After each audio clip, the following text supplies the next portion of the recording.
Yo, yeah, that's B-Eazy, that's the name. Way before the world knew he was running the game. Laid the groundwork, built the foundation strong. Been influencing the whole scene all along. Now everybody gotta give that man his praise. A living legend for the rest of his days. Oh, he deserves all the accolades, yeah. B-Eazy, B-Eazy, gotta give that man his praise. A living legend for the rest of his days. Oh, he deserves all the accolades. B-Eazy, B-Eazy. Ooh, B-Eazy. He got that certain kind of profile, smooth and effortless style. He's so fresh, makes the whole room stop and stare a while. Hear him asking, who's that? Mama, there he goes again. The way he moves, you know he's gonna win. Oh, you ain't know? That's just B-Eazy. B-Eazy Dat Dude. That man right there. B-Eazy.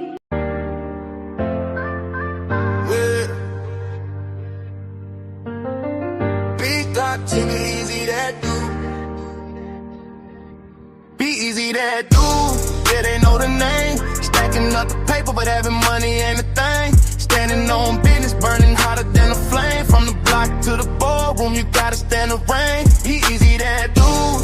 Yeah, they know the name. Stacking up the paper, but having money ain't a thing. Standing on business, burning hotter than a flame. From the block to the boardroom, you gotta stand the rain. Big block engine with 26 inches on the chrome I ride. Started at the bottom, soared to the top and still on the ride. Air handshake solid, see the deal airtight. He gave you the blueprint to grind and get your hustle right.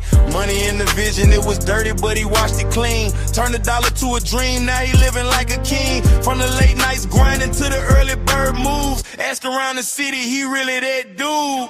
He love how he talking cause he walking through. Every step calculated, everything come through. From the hood by the views, yeah, the rooftop views. He the bridge between the struggle and the good life views. Never fold under pressure, shine like a diamond in the sun. Every loss was a lesson, every win is hard won. Now the crowd chant his name when he steps in the room. B-Eazy Dat Dude, yeah, you know he's the truth.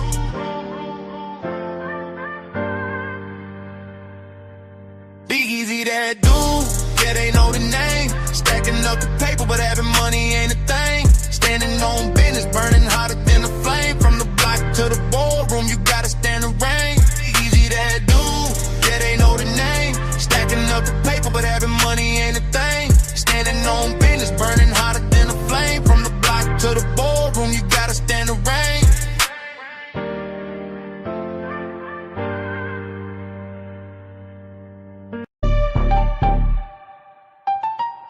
Yeah, yeah.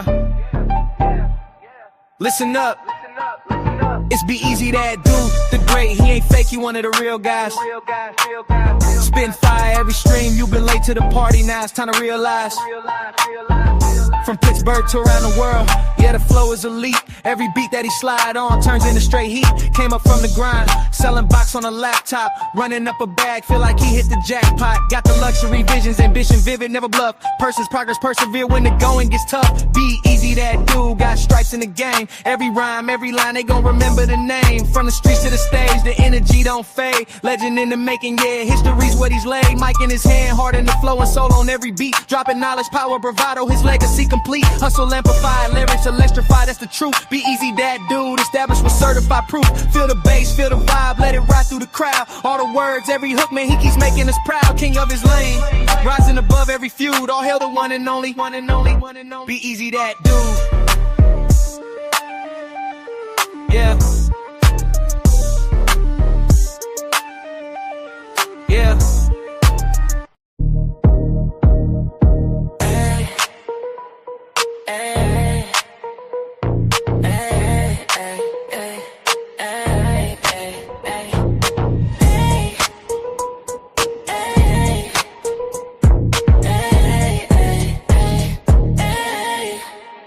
He he always do it big. You know who it is. B-Eazy, B-Eazy, B-Eazy that dude. He on his way to the top and he ain't about to stop. You thought he would flop and didn't wanna give him props. The things you dreaming about he already did do. Now it's time to soak a game he about to give you. Like, share, follow, and subscribe. Hit the notification bell to tune in when he goes live. Make a contribution if you feeling the content. Tap into the realness if you tired of the nonsense. I mean, no disrespect, ain't trying to sound rude, but the world already knows that B-Eazy's that dude. Ooh.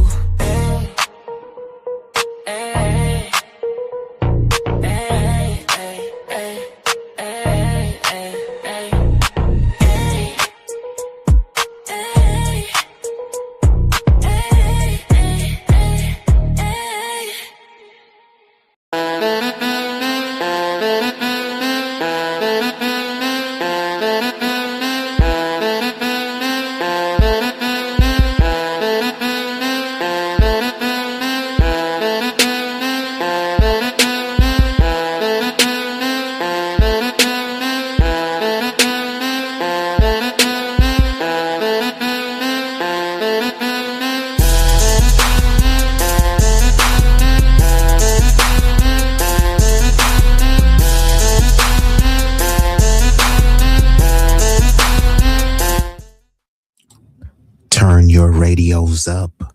Turn your radios up. Y'all know what this is. Y'all know who this is.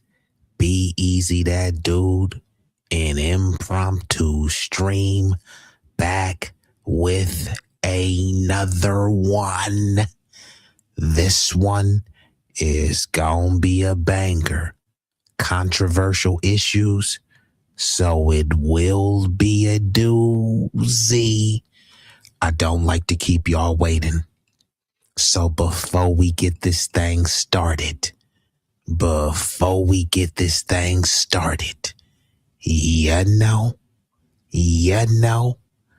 I gotta hit ya. If you know the song, sing along. Yeah, you're right. 私も地元民と言っても実際世代です。もう友達できたの？うん。ぶったまんまこっち見ろ。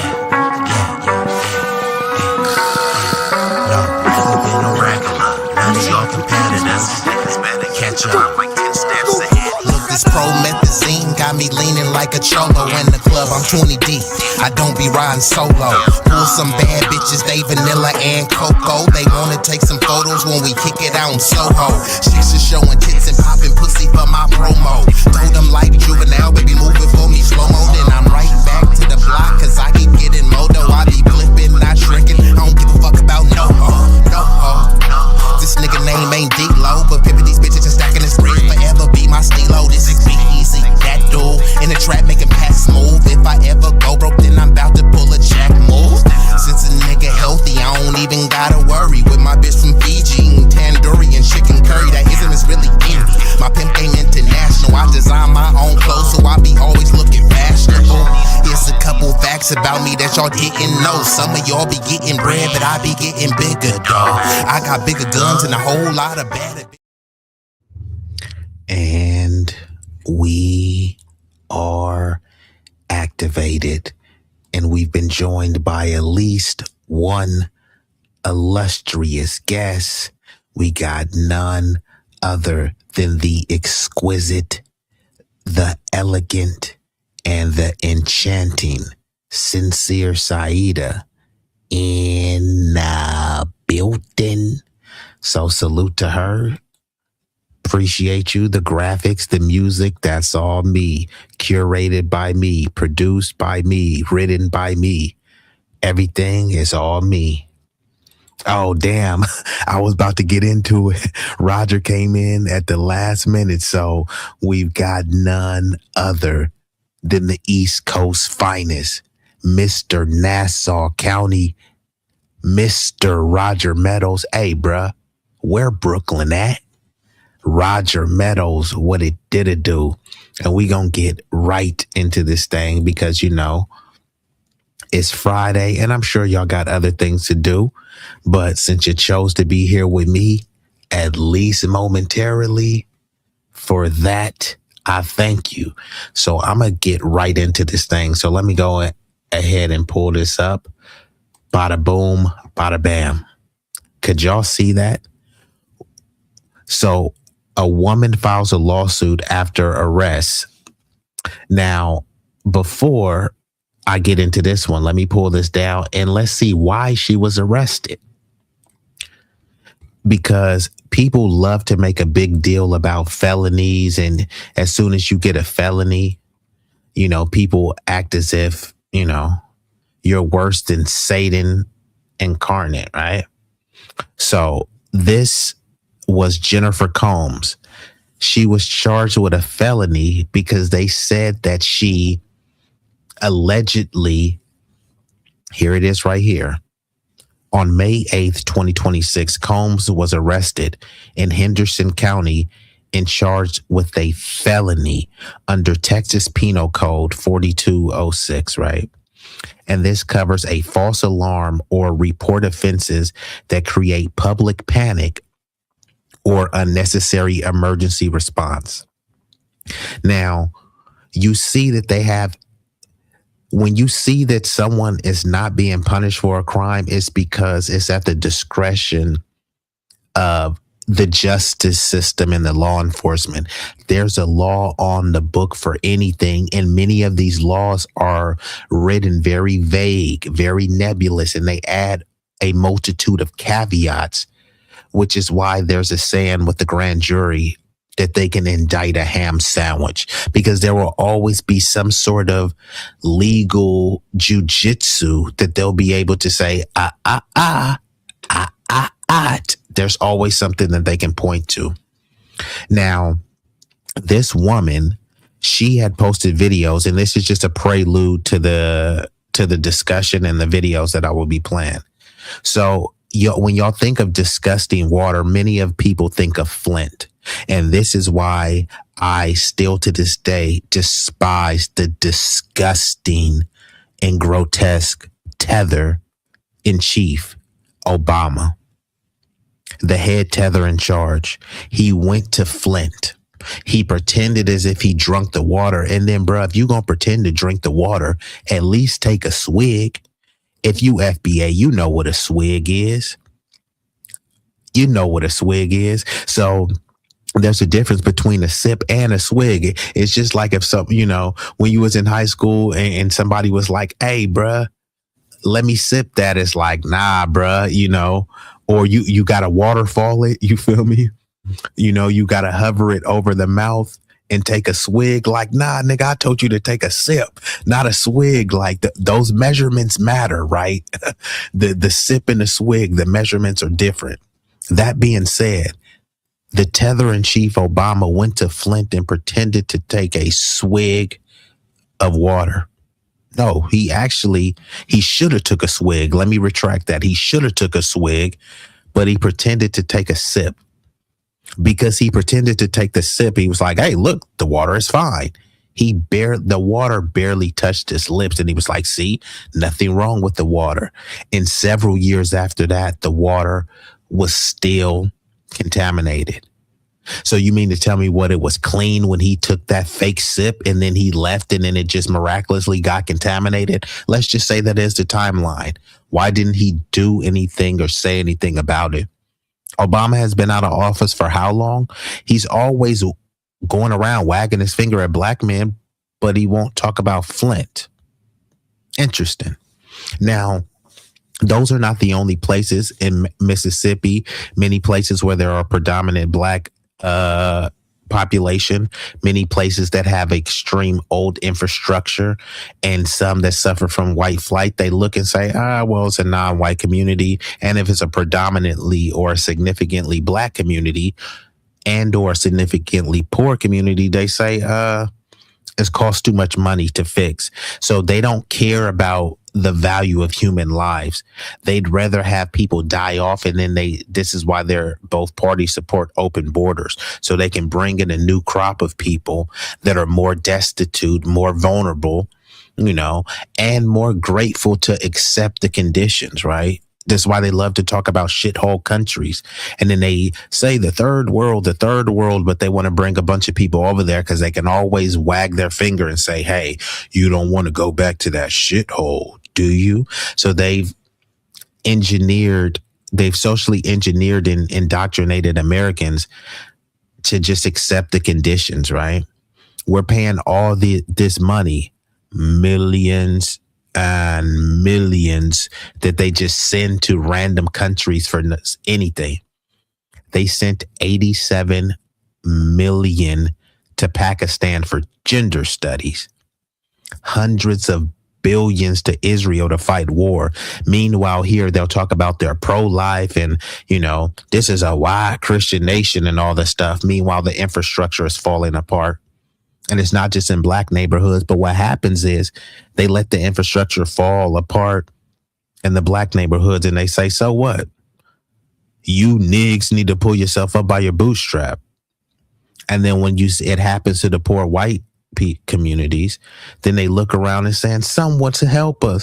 White mommy and daddy government, save us. It's like, bruh, you already made it easy for them to discriminate, to subjugate, to enfranchise, to destabilize. You gave them the green light. They perfected their tactics on us. We've always been the canaries in the coal mine.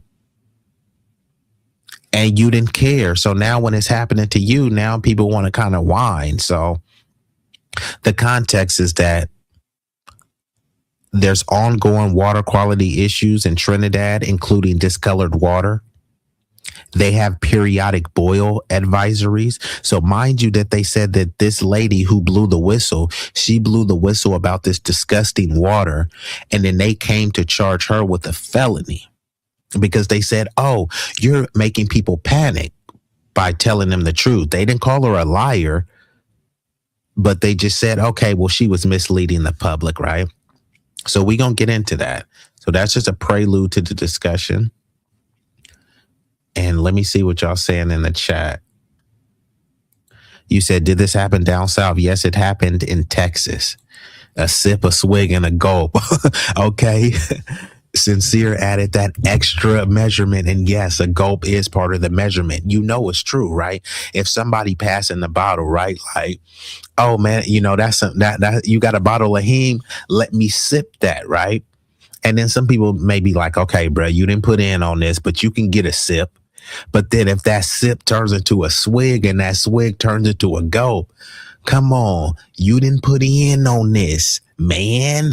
You feel me? Like, a sip, you can get a sip for free as long as it's a respectable sip. But when you start getting into the swig and gulp territory, you're going to have to drop a little some. You said he shouldn't have asked for a glass to begin with. Hey, I respect that. You said black people have been pulling themselves up by the bootstrap forever. Yes. And like the late Dr. Martin Luther King said, it's a cruel injustice to look to a bootless man to tell him to pull himself up by his bootstraps. At the same time, you're handing other people boots and straps and saying, why can't you be like them? You mean the people who you didn't lynch, who you didn't oppress, who you didn't mass incarcerate, who you didn't enslave, who you didn't grape? You mean those people? And on top of that, these same people say no such thing as a handout. They'll accept a handout, give someone else a handout and say, you niggas better not ask for a handout. You mean the handout that you've got? You said, don't be gulping. Yeah, I feel you though, because some cats do that. Like, hey, bruh, pass the bottle. Like, okay, nah, I'll pour you a little shot. I ain't passing the bottle so you can gulp. And then what happens is when you call people out, they be like, oh man, you tripping off a little bottle. If it's a little bottle, why don't you have one? And you said these people, the people you didn't create laws and ordinances against. Yeah. So let me go ahead and pull this up. This is rather insane. So I gave y'all the prelude to the discussion. So here it is now. So now the woman, because she was actually charged with a felony, and then she stood before the grand jury. So let's see. And look, could y'all see her? That's her. So if they charging people that look like this, what do you think they gonna do with people that look like me? Who are we kidding here? So hold on. So what we know, police in the city of Trinidad, located in Henderson County, around an hour southeast of Dallas. So that lets you know what part of Texas this is. So they arrested Jennifer Combs on May 8th and charged her with a felony false alarm or report. Her arrest stems from a Facebook post. Now, get you, she made a Facebook post, and this is what I always tell people, right? People be worried about other people doxing them. Sometimes your views can dox yourself. If you make controversial statements, now I understand if you said something about, hypothetically harming, some prominent public figure, I would understand if they would come to your house about that, to at least investigate. But here she is, she's blowing the whistle about the disgusting water in a local town, and they came and charged her with a felony, said that you're causing unjust panic and a false alarm. Now, think about this. This dude, Chud the Bussy Boy builder, Chud the criminal, Chud the degenerate, was running around calling black people nigger, nigger, nigger all day. He was macing people. He was pulling out guns. There's some alleged rumor that he maced a pregnant chick. He said that he wanted to lay out a chimp and that that he was going to unalive these chimps and get away with it. He was running around terrorizing the city. And it took for him to shoot somebody in front of the courthouse for him to finally get locked up. And who knows, he may still get off, right? They knew what he was doing. He was raising money off of calling us the N-word. He raised hundreds of thousands of dollars off calling us the N-word. And meanwhile, you have this lady on your screen. All she did was make a Facebook saying that, hey, the city has water issues, is leading to bacteria, and some people are getting sick. This is what she said. We have received reports that some citizens have been hospitalized due to bacteria in the water. This is a serious health concern that deserves immediate attention. If your water looks discolored, contains sediment, has a strong odor, or you have experienced related health issues, please send us a message. We are gathering information and reporting findings to the state. Now tell me what's wrong about this, right? Apparently, in the eyes of justice, this is worse than going around calling people the N-word, harassing people, warning people about the disgusting nature. So this is her right here, and I'm going to play the video, but look at this water right here. Let me know if y'all can see this. This is the water. This is image 1. This is image 2. Image 3. 4. This is the sediment left behind after the water drained. And 5. Now let's go back again. It looks like it's an advertisement. Okay, hold on. Now let's go back again. Now think about whatever city or state you're in.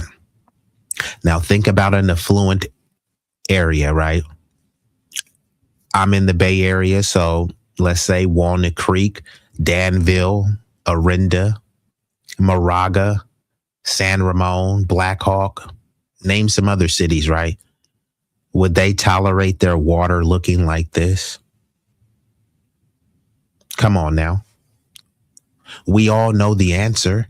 And these are the same people that are talking about they're pro-life. We're all made in the image of God. Would God want his people, his children, his subjects who are created in his image to be drinking water that looks like this? And like she said, the water looks horrible. What would you do in this? You can't bathe in this. And then they put out a boil order like, hey, we recommend that you guys boil the water before any type of use or consumption. And then they ask You know, they want people to go get more bottled water and stuff. But if you drink this water, you saw it, all the sediment in the water, that water is going to end up inside of you, whether it's in a bottle, whether it's in your bloodstream. And you said Michigan is a CBI state for amendments. Perfect opportunity to run one for a public bank, aka infrastructure bank. H2O is part of infrastructure. Later, for waiting on politicians to do it, run it. We'll tell your boy Rome. Has Rome covered this story? But then again, this is in Texas, and I think your boy Rome is in Michigan, right? But yeah, tell your Texas people though. You said, let me tell you, the W elites don't mind getting rid of their own. Poor whites are disposable to them. They are only a pawn in their game. This is correct. I concur. Unfortunately, many of them don't see that. And all they got to do is talk about George Floyd and BLM. What about black on black crime? All they got to do is say that. And then they get all of the liberal lunatics, the MAGA morons, all riled up to, you know, start attacking black people racially and start talking about black people's deficiencies and things like that. But I always say, okay, fine. I have a facetious argumentative tactic where I say, okay, fine, I can see that point, right? So if we're so disgusting and degenerate and low IQ and at the bottom, then what does that say about all of the whites that are failing, right? And then they start explaining and start trying to make excuses. No, but you don't understand. It's like, okay, all of those reasons and explanations that you gave for why you're failing, black people have had it 100 times worse, and you don't grant us those excuses, so I don't want to hear from you. You said a boil order while that water is full of parasites. Yeah, let's get back into it, though. But mind you, she was arrested. Actually, let me play the story right here. She was arrested because they said, oh, no, that was a false alarm. A false alarm, huh? Did y'all see that water? What was false about that?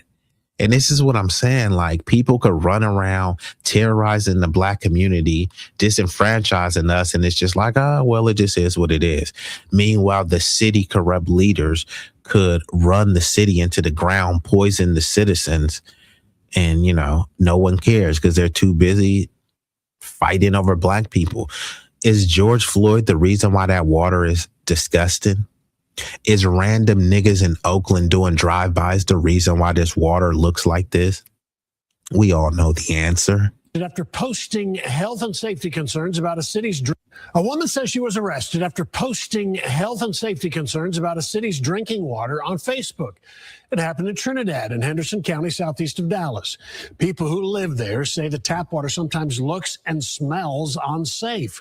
When one woman shared her take on Facebook, the police department arrested her, and now she's suing. Fox 4's David Centenary is live with more. So just to be clear, I'll be going back and forth like this with the video. So now she's suing after they arrested her. Hopefully she gets cashed out. But this is another thing, too, that people need to realize. All that stuff that you're posting, you know, you think like, hey, this may be some under the radar, obscure post. However, they have certain buzzwords that as soon as it's posted, they're constantly monitoring it, and they may not monitor your initial post, but they may start monitoring all the subsequent posts that you have. So just be careful, you know, in terms of, because we're already in a nanny state with mass surveillance. All of these apps are tied and connected with each other. And the ones that are not connected with each other, they work behind the scenes to wheel and deal, sell, steal, and exchange your information. And this is why some of them say, hey, we know you better than you know yourself, because they have all of your metadata and they're pumping it through the most sophisticated AI algorithm programs to basically, you know, try to mimic what you need, and also to entice you to be so distracted, you know, that you can't actually put up a fight against something. From that city, David. Yeah, well, some city leaders say there are issues with the water system and that there has been for quite some time. However, one woman's claim posted to...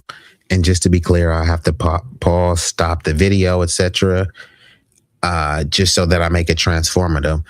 But I will rewind it back. So if you just heard what the dude said, he said that the city leaders admitted that the city has had water issues for quite some time. So if the city has had water issues for some time, where was the false alarm? They arrested and charged her with a felony because they said, hey, she caused too much panic for a false alarm. But what was the false alarm? The city admitted that they've consistently had water issues. Let's run that back. Arrested her, and now she's suing. Fox 4's David Centenary is live with more from that city. David. Yeah, well, some city leaders say there are issues with the water system and that there has been for quite some time. However, one woman's claim posted to Facebook that the water is making some people sick led to her being arrested. Did you ever expect something like that Facebook post could get you arrested? Not at all. A Facebook post made by Jennifer Combs, a wife, mother, and citizen journalist, led to her arrest by Trinidad Police Department on May 8th. Did you have to spend the night in jail? I did. What was that like? Horrifying. Absolutely horrifying. And you've never even had a speeding ticket? I have not ever had a speeding ticket. It was one of the most probably humiliating things I've ever went through in my entire life. It was very, very bad. So what was the Facebook post about? The city's water supply.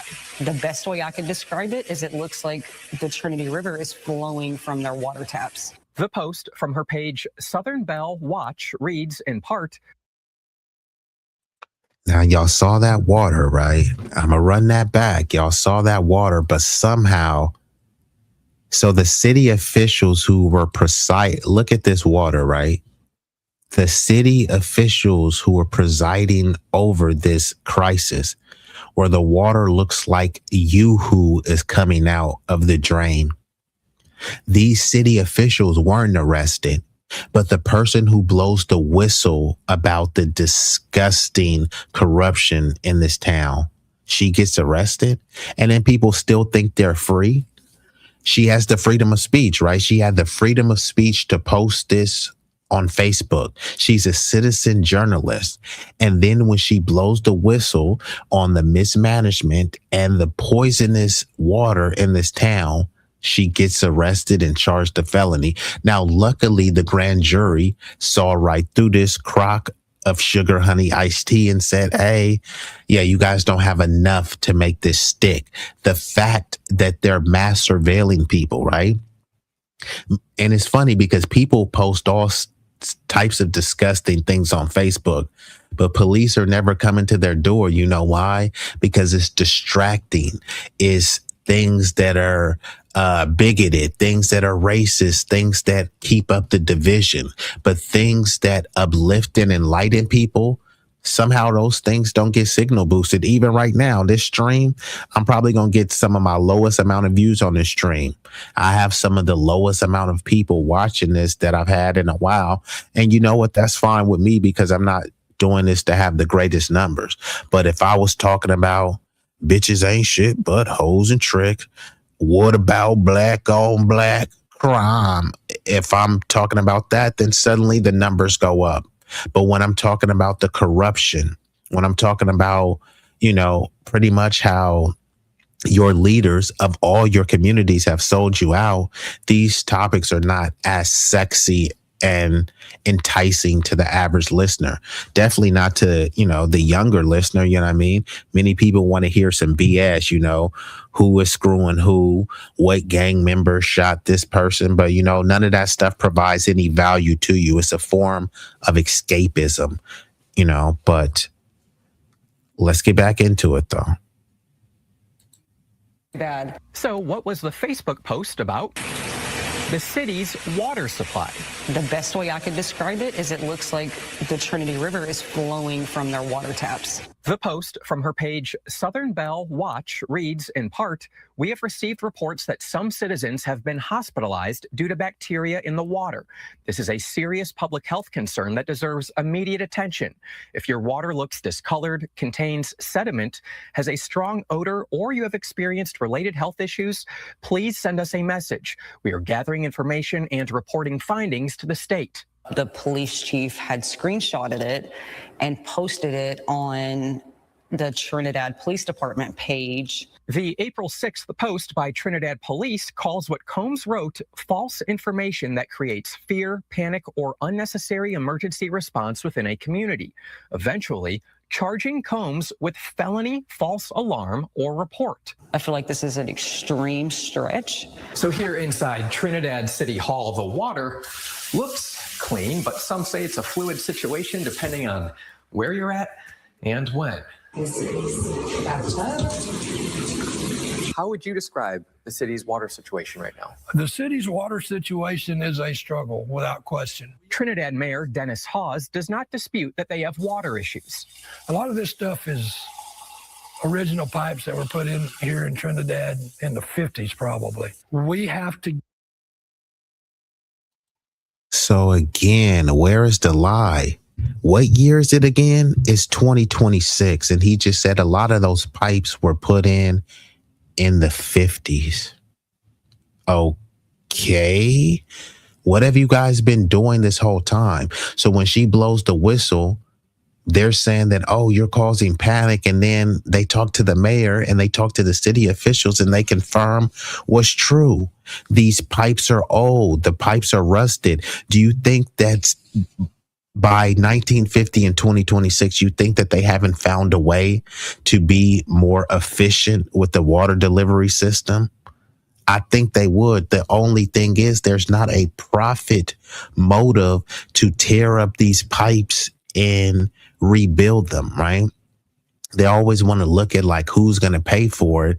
But if it's in an affluent neighborhood, they don't care. They always find a way to pay for it. But, you know, if you're in a particular zip code, then they say, oh, well, you know, those are not the next Harvard graduates. So, you know, let them eat cake.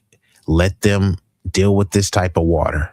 Describe the city's water situation right now. The city's water situation is a struggle, without question. Trinidad Mayor. It's a struggle without question. So again, why did they say it was a false alarm? And if it's a struggle without question, what are the solutions? No, seriously, what are the solutions? Because the people who are bringing awareness to it, they lock them up and want to charge them with a felony.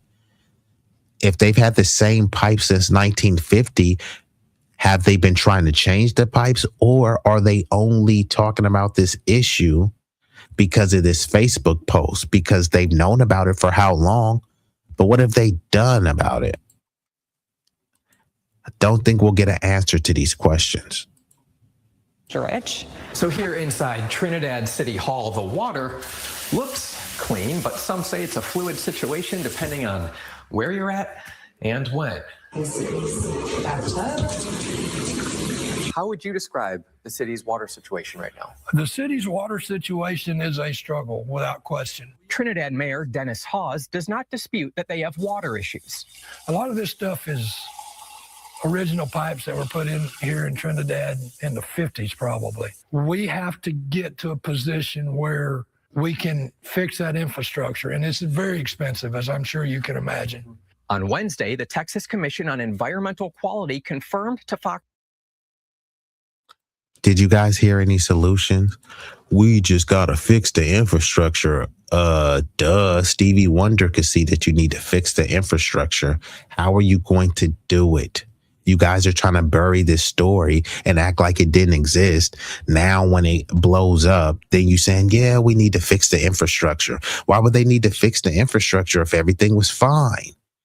On one hand, they're saying, oh, it's a false alarm. Everything is fine. But yeah, we've had water issues for quite some time now. Which one is it? Did you hear any solutions? All you heard is we need to do this. It's just like a team. We need to score a touchdown. Man, we really need to get in the end zone. We need to score a touchdown. Okay, we know that you need to score a touchdown. What the heck are you doing to try to get in the end zone? What plays are you running? Are you going to hand the ball off? Are you going to throw a Hail Mary? What are you going to do to get in the end zone? And that's all they do. Yeah, man, we need to change the infrastructure. We need to change the infrastructure. Yeah, look at this water. You guys known that you needed to do this for some time. What the hell is being done about it? But again, you won't get that answer. You know why? Because they're too busy locking up people for Facebook posts. They locked up someone for exposing this disgusting water that you see on the screen. However, no city officials who have been presiding over this mess, they have a Texas Commission of Environmental Quality. Does this water look like quality to you? Why aren't heads rolling? Why is no one being fired? Why is no one who's part of this environmental quality control been given a felony? The person who makes a Facebook post about the disgusting water, felony. The people who mismanage so that the people only have this water flowing through their pipes, no felony. Make it make sense. Struggle without question. Trinidad Mayor Dennis Hawes does not dispute that they have water issues. A lot of this stuff is original pipes that were put in here in Trinidad in the 50s, probably. We have to get to a position where we can fix that infrastructure, and it's very expensive, as I'm sure you can imagine. On Wednesday, the Texas Commission on Environmental Quality confirmed to Fox 4 that it received a complaint regarding the water quality and an investigation is ongoing. It's unclear whether anyone has gotten sick from the water. I've seen some Facebook posts where people have said they have gotten sick, but to me personally, I haven't heard anything. In a post on May 10th, Trinidad Police Chief Charles Gregory doubled down on his decision to arrest Combs, calling the case cut and dry. He says claims citizens were hospitalized due to bacteria in the water are simply false and have only caused unnecessary fear and confusion in our community. I really haven't seen anything like this before, David. SMU constitutional law professor Dale Carpenter questions if a crime was committed and believes Combs's First Amendment rights may have been violated, even if it turns out Combs's post was inaccurate. She's making a statement regarding a matter of great public interest. And so people sometimes make false statements on matters of great public interest, and they're allowed to do so. If we prosecuted and arrested everybody who made such claims, our jails would be overfilled. Chief Gregory was not at Tuesday's council meeting, but the water issue was a topic of conversation. The reason why everyone is here and the reason why Fox 4 is here is because your city is acting like tyrants. Combs stands behind her post, and in a federal lawsuit filed Tuesday, she accuses the police chief of political retaliation related to her work as a citizen journalist. She claims multiple citizens made social media posts stating that they had personally been hospitalized or affected as a result of consuming the city's water. So it looks like we've been joined by a couple illustrious guests, Tay-Bay, and Frank Nitty, Mr. Gritty, putting on for the biddy. Salute to y'all. And I also want to encourage more people to do their own level of citizen journalism. You don't have to be a renowned or trained journalist. Sometimes, you know, if you got one of those good phones that shoots 4K, 8K video, sometimes you can just record, you know, and make sure that you get the footage to a reputable journalist, right? So they may not be, able to cover a California story, but if you're able to film, if you're able to report, because many of these stories, we have to rely on the mainstream, lamestream media, and they're about infotainment, giving you information in an entertaining way, but not necessarily giving you the cut and dry facts. They also lie by omission in many instances. And they curate the stories in a way to sensationalize it, more so to give you a substantive account of actually what's going on. Now, occasionally they will do that because they have the skills to do that. They've been trained to do that.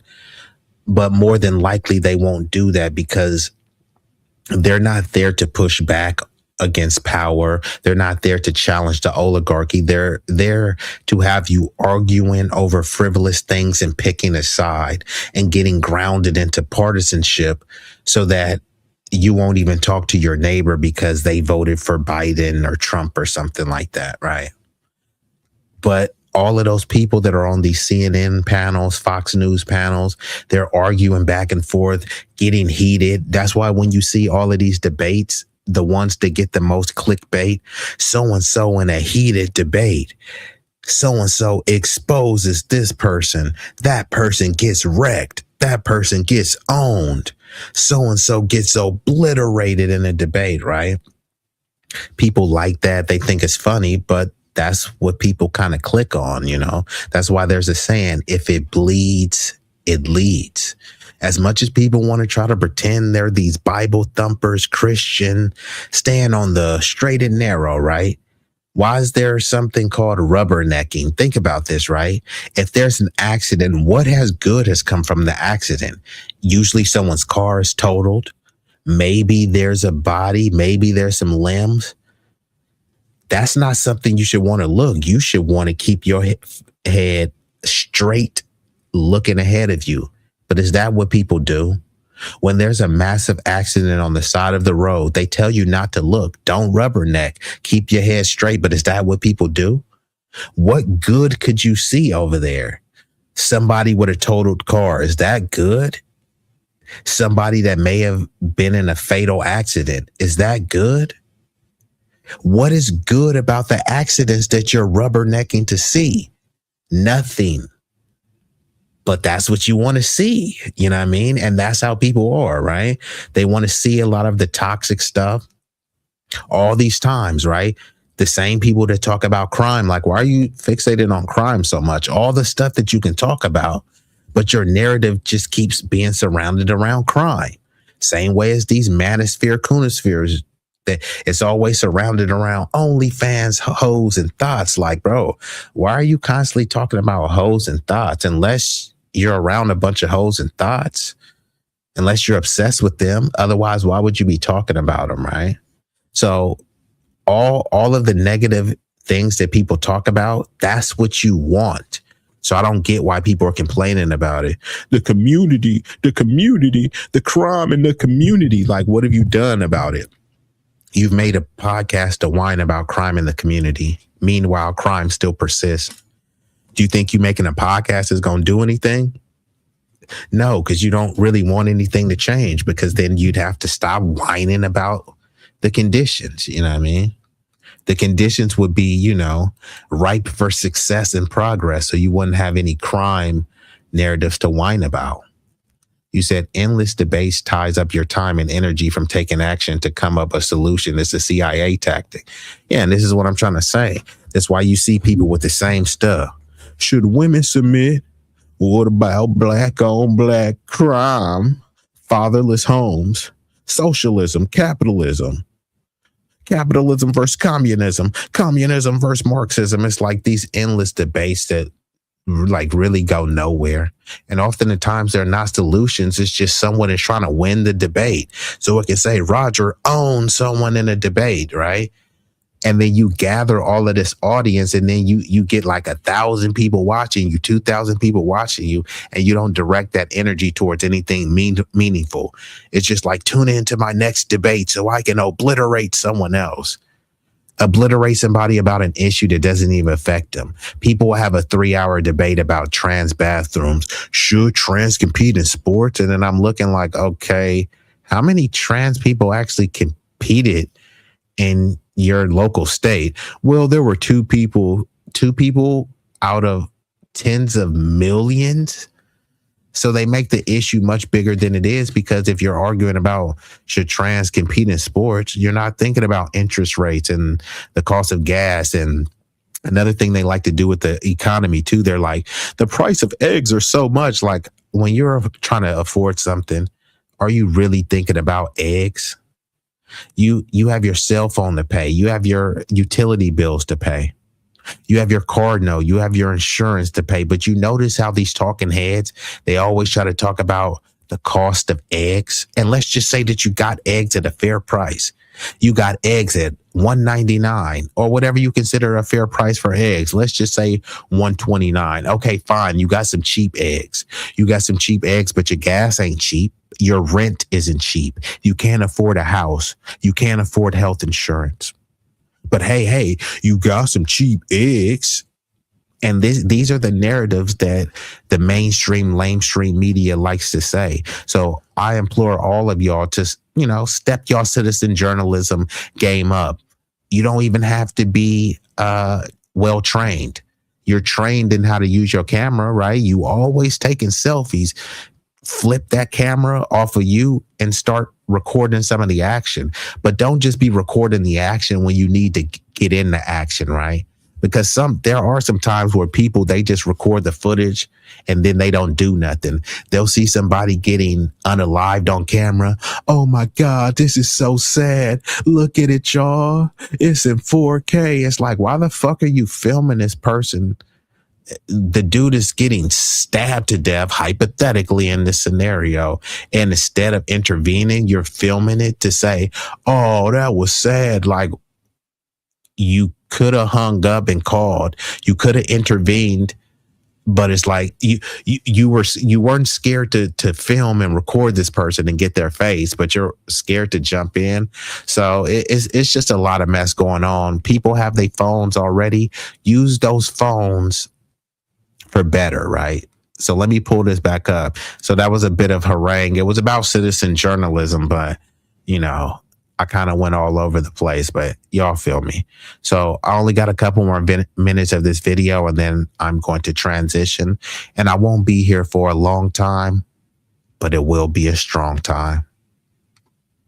Combs stands behind her post, and in a federal lawsuit filed Tuesday, she accuses the police chief of political retaliation related to her work as a citizen journalist. She claims multiple citizens made social media posts stating that they had personally been hospitalized or affected as a result of consuming the city's water. I don't agree and don't think it's fair that the citizens pay for water they can't really use. The lawsuit adds, speech about the safety of a community's drinking water is a quintessential matter of public concern entitled to the highest degree of First Amendment protection. There's people saying that their appliances are getting ruined. They can't. Now look at this water on the screen. That looks like some foamy beer or some foamy piss. Now, mind you, this is what's happening in a non-Black community. We've already seen this in Black communities, and people didn't care because they thought, oh, well, that's what those niggas get. Now this is happening in white communities. It's always happened in white communities. What they do to us in the morning, they won't even wait to the evening to do it to you. They'll be doing the same thing to you in the afternoon. This is why we've always been the canaries in the coal mine. And this is why Dave Chappelle had that skit a couple years ago when he was talking about the white guys talking about, I can't feed my family. I can't find a job. All the stuff that Black people were saying. And they were saying, shut up, you nig-nog. Quit complaining. Pull yourself up by your bootstraps. Oh, do you want to go back to Africa and live in a mud hut? These were all the things that they were saying to us. Now they're turning around and saying they can't find a job. They can't feed their family. And then all they have to do is blame George Floyd, BLM, and of course their favorite one. It's the G. It's like, okay. Also, if it was allegedly, because you have to rule out the Black people. You said the Black people were too poor and too dumb and too powerless. But, that chosen group that they speak of, they're not dumb and they're not powerless, right? And what racial demographic are those people that they're talking about? Suddenly people want to try to play these semantic games and get confused, right? No, don't tell me what religion they are. Don't tell me their ethnicity. What racial makeup are these people that they say is running everything? And if that's the case, why do you spend most of your time attacking black people? But I just want you to see, like, these are the whole America First pro-life people. They don't give a flying fig Newton about the people's lives in this town and this Lily W town. So what do you think they care about black people? The safety of a community's drinking water is a quintessential matter of public concern entitled to the highest degree of First Amendment.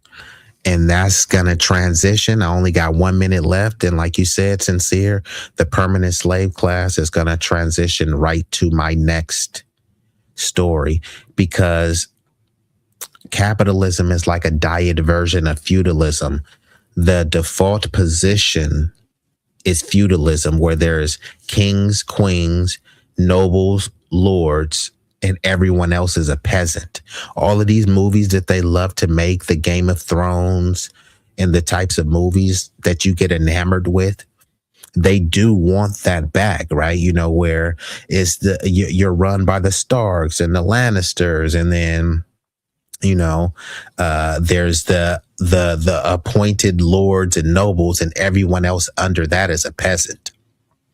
With the capitalism created the middle class, and all the middle class was just a buffer class between, you know, the poors and the peasants. So basically the middle class under the feudalistic system, the middle class would still be peasants, but all capitalism did was gave, you know, society a little bit more illusion of inclusion, right? But what they give you too much powers or privileges is what they perceive, then they got to take it back in some type of way, you know, with the Voting Rights Act and all this other type of stuff. They'll discriminate on you against race, and then they'll say, no, you can't repair people based on race, right? You know what I mean?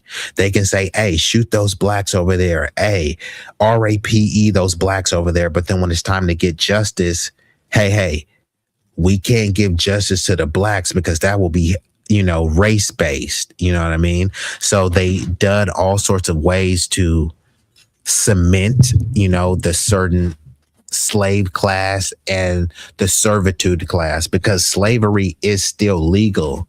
It never actually stopped being legal. And this is why words have meanings, and you have to look at things in its complete context. Don't just, you know, read one part of a definition. But let me finish this video. I think it's only like 1 minute left. Amendment protection. There's people saying that their appliances are getting ruined. They can't cook with the water. They can't bathe with it. They can't do laundry. A lot of them feel hushed and like they don't have agree and don't think it's fair that the citizens pay for water they can't really use. The lawsuit adds, speech about the safety of a community's drinking water is a quintessential matter of public concern entitled to the highest degree of First Amendment protection. There's people saying that their appliances are getting ruined. They can't cook with the water. They can't bathe with it. They can't do laundry. A lot of them feel hushed and like they don't have a voice, and no one listens to them and no one takes them seriously. The police chief has not responded to a list of questions we sent over to him via email. Well, this is the question that we have always asked. It's just, unfortunately, many of us have stopped asking it because we've been convinced that, hey, because there's no signs that say no nigs allowed, and because you don't see a dog being sicked on someone, you don't see a hose. So unfortunately, this is what it takes. We, as a society, we needed Trump to get back in office. Not because I support Trump, because I don't support Trump, Biden, Kamala, Obama, none of them, right? But unfortunately, people don't learn until something is taken away. That's why they say you don't know what you got until it's gone, right? So once rights start being stripped away, once certain things that you took for granted start being stripped away, or you see the possibility of them being stripped away, then you start to value it more. But if that means that's what it took for you to start valuing it more, that means you got complacent. That means that you took your eye off the ball. And that's what many people have done with the whole vote blue no matter who, the lesser of two evils. You know what I mean? So when you say the lesser of two evils and you're voting for the lesser of two evils, what you're saying is you're okay with voting for evil. It's just you're voting for the lesser version of it. Think of it like this. If there's two people running and those two people are evil pedos, one person touched 50 kids, hypothetically, and another person touched 48 kids.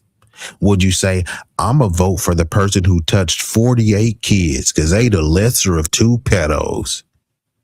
How stupid does that sound? They're both pedos. Yeah, but one only touched 48 kids and the other one touched 50. So I'm gonna vote for the lesser of two pedos. Huh? That's exactly how you sound. Oh, here, let me give you another one. The lesser of two evils, or the lesser of two disgusting options. Here are your options. A double-decker poop sandwich with flies on the side, or some vomit soup with caramelized encrusted boogers. Which one are you going to choose?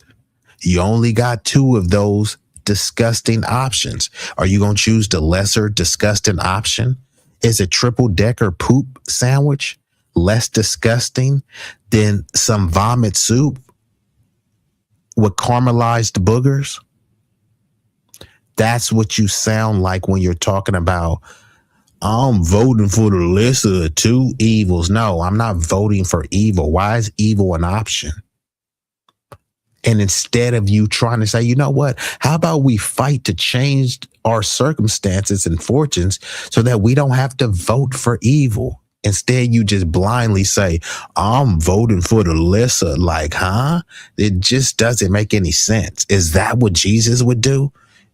Come on now. Would Jesus tell you, line up these evil options and then vote for the lesser one? Imagine, just say the lesser of anything else. I'm a vote for the lesser of two pedos. I'm a vote for the less demonic person. It just doesn't make any sense. Yeah, less evil is still evil, and I'm not voting for evil at all.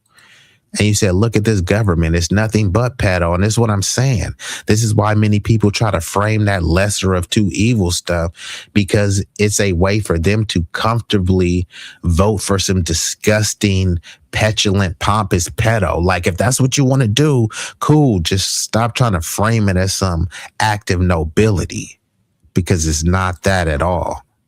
So I'm going to go ahead, because like I said, I ain't going to be here for a long time, but it will be a strong time. So I'm going to go ahead and transition to that school to prison pipeline, which we've heard this for so long, but it's crazy though, because people will pretend as if, well, we just don't know what systemic racism is. Well, the school to prison pipeline is a form of systemic racism.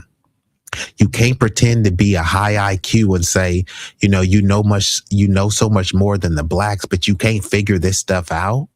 These things have been well documented. So it's not that you can't figure it out.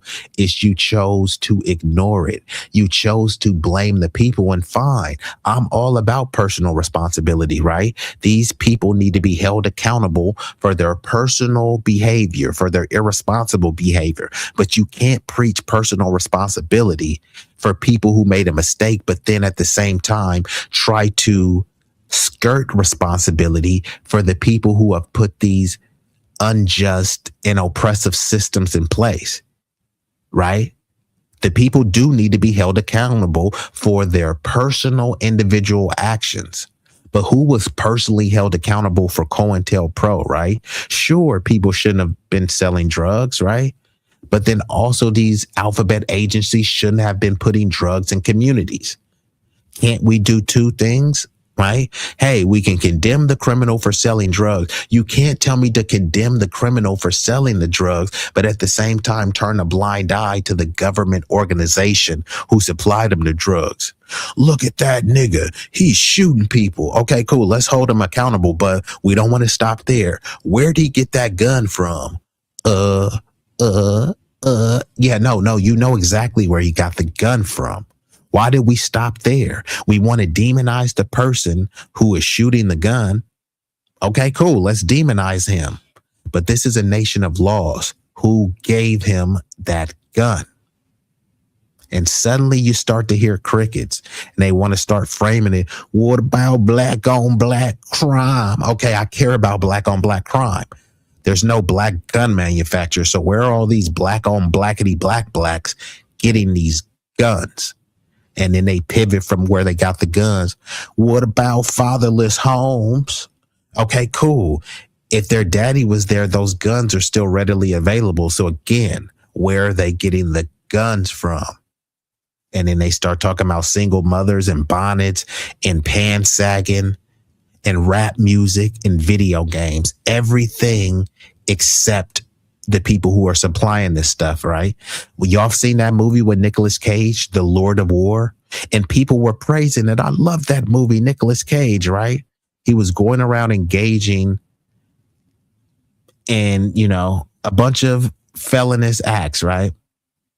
But it's blamed that, hey, well, he didn't tell anybody to use the guns. He didn't tell anybody to use the grenades or the missiles. So you're supposed to absolve him of selling militarized weaponry to people, right? Nah, that's not personal responsibility. And that's not accountability either. But let's get into it, though. The school to prison pipeline. Where have we heard this before? And they want to try to pretend as if, this is happening to everyone, right? Okay. America's public schools are failing students in multiple ways. But one of the most disruptive is the process by which students are funneled out of public schools and into the juvenile justice system. It's called the school to prison pipeline, and there is increasing evidence that it starts as early as preschool. The school to prison pipeline primarily victimizes Black students, trapping them in a cycle of incarceration. I want to believe that every student wants to overcome the societal predictions of what's placed on them because of their race, sex, and their socioeconomic status. Increasingly, schools are cracking down on small offenses, such as cutting classes or being disrespectful. This is supposed to discourage more serious infractions like drug or weapons possession, but what constitutes as disobedience or disrespect can be very subjective. A study in Texas found that 97% of the state's suspensions were made for subjective reasons, made at the discretion of school administrators, and Black students were 31% more likely to receive discretionary suspensions than white students. So when they say that these things are subjective, that just means that many of these teachers who are they get in their feelings. Over 80% of the teaching people are non-Black. So it's a bunch of these people who pretend as if, they're just there for the kids, but many of them they harshly punish. And these are your liberals, right? These are the liberal lunatics in schools, overly harshly punishing the Black students, right? Even for the same ones. It's not like there's a saying that boys will be boys. The saying isn't black boys will be boys. White boys will be boys. No, it's boys will be boys. So boys are bullying each other. Boys are talking smack. Boys are doing a lot of harsh things to each other, but that's the saying. Boys will be boys, right? So these other boys are doing things too, and then they're not being as harshly penalized. You know why? Because many of the people, the admin, look like them. So when it's a white boy doing the same thing as a black boy, the black boy is going to get harshly penalized.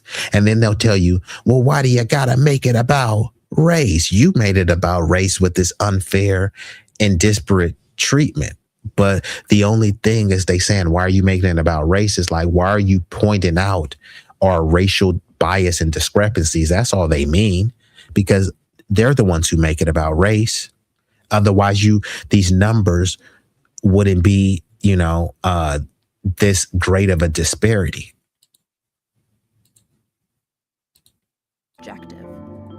A study in Texas found that 97% of the state's suspensions were made for subjective reasons, made at the discretion of school administrators, and Black students were 31% more likely to receive discretionary suspensions than white students. It obviously affects the individual who is actually entering the penal system, but you're affecting communities, you're affecting the economy, you're affecting families, you're affecting school systems. Disparity can start as early as preschool, when 48% of preschoolers who are suspended more than once are Black. African American boys are 3 times more likely to be suspended or expelled than their white counterparts, and Black girls are suspended at higher rates than any other race. I want to believe every student is destined for success. They want to achieve, but more times now, we can't control certain things what happen in their homes. I had a student years ago, by the time they got to school, they said, hey, I walked through a crack house facility, prostitution. When I get here, I walk through a metal detector and people bother me. And I haven't eaten since lunch yesterday. And you're asking me to sit here in class and learn? There's a challenge. When students are kept out of school as punishment, they miss lessons and assignment and fall behind academically.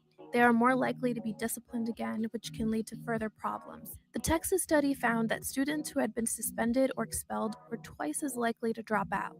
Adding to the problem, police officers stationed inside schools. When these officers react overzealously to minor infractions, they make small problems worse. Schools with officers have 5 times as many arrests for disorderly conduct as schools without them. All 25 of the nation's largest school districts have sworn police officers in at least some schools. As widespread protests emerged after George Floyd's death in police custody, Minneapolis School Board voted unanimously to end its contract with the police department. And there is pressure from students, educators, and activists around the country for other school districts to do the same. And there are other solutions as well. We need more of our educators to take a genuine interest in the whole student as opposed to what they're going to teach on the board and so forth. Do not be quick to actually discipline them, but be more mindful of the predicament they may be coming from and have an understanding of why they're doing what they're doing. Now, I'm not saying take away the discipline, but as you're adding that disciplinary act or that consequence, you're explaining, why am I doing this? You're explaining the reason I am disciplining you. And that's what I always say. You always got to explain the why, especially with the discipline. And unfortunately, many of us have grew up in what I call toxic traditionalism. Now, I do think there is some terrific traditionalism. There's some things that we do need to bring back, how we were raised traditionally, but there are some things that were toxic.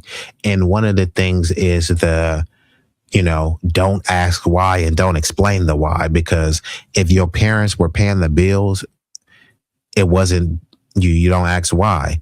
Hey mom, could I go to so-and-so house? They're having a party. Hell no, you ain't going. Why? Don't be questioning me. It turns into that. Like, no, explain the why. Hey, your friend lives in a dangerous neighborhood. There was just a murder over there. It's a bunch of gang stuff. You, my kid, my son, my daughter, I got to look after you. I'm not taking that risk. It's unfortunate, but no, you know what I mean? If you want to have your friend come over here under my supervision, he can come, that's explaining the why. But the parents is like, man, I'm putting food on your table, clothes on your back. I ain't explaining nothing to you. I said you can't go, and that's it. I said no, and that's final. That's a little bit toxic because you want to be not just an authoritative figure. You want to get your point across in a coherent manner. Not only that, you want to be an effective communicator. But that's how many of us grew up with. So, we project a lot of that onto our kids. And then many people will say, hey, well, you can't really speak on this because, unless you're a parent, you don't really know how it is. So then people start to try to shame and shun your advice and expertise because they think that, you may not know psychology, right?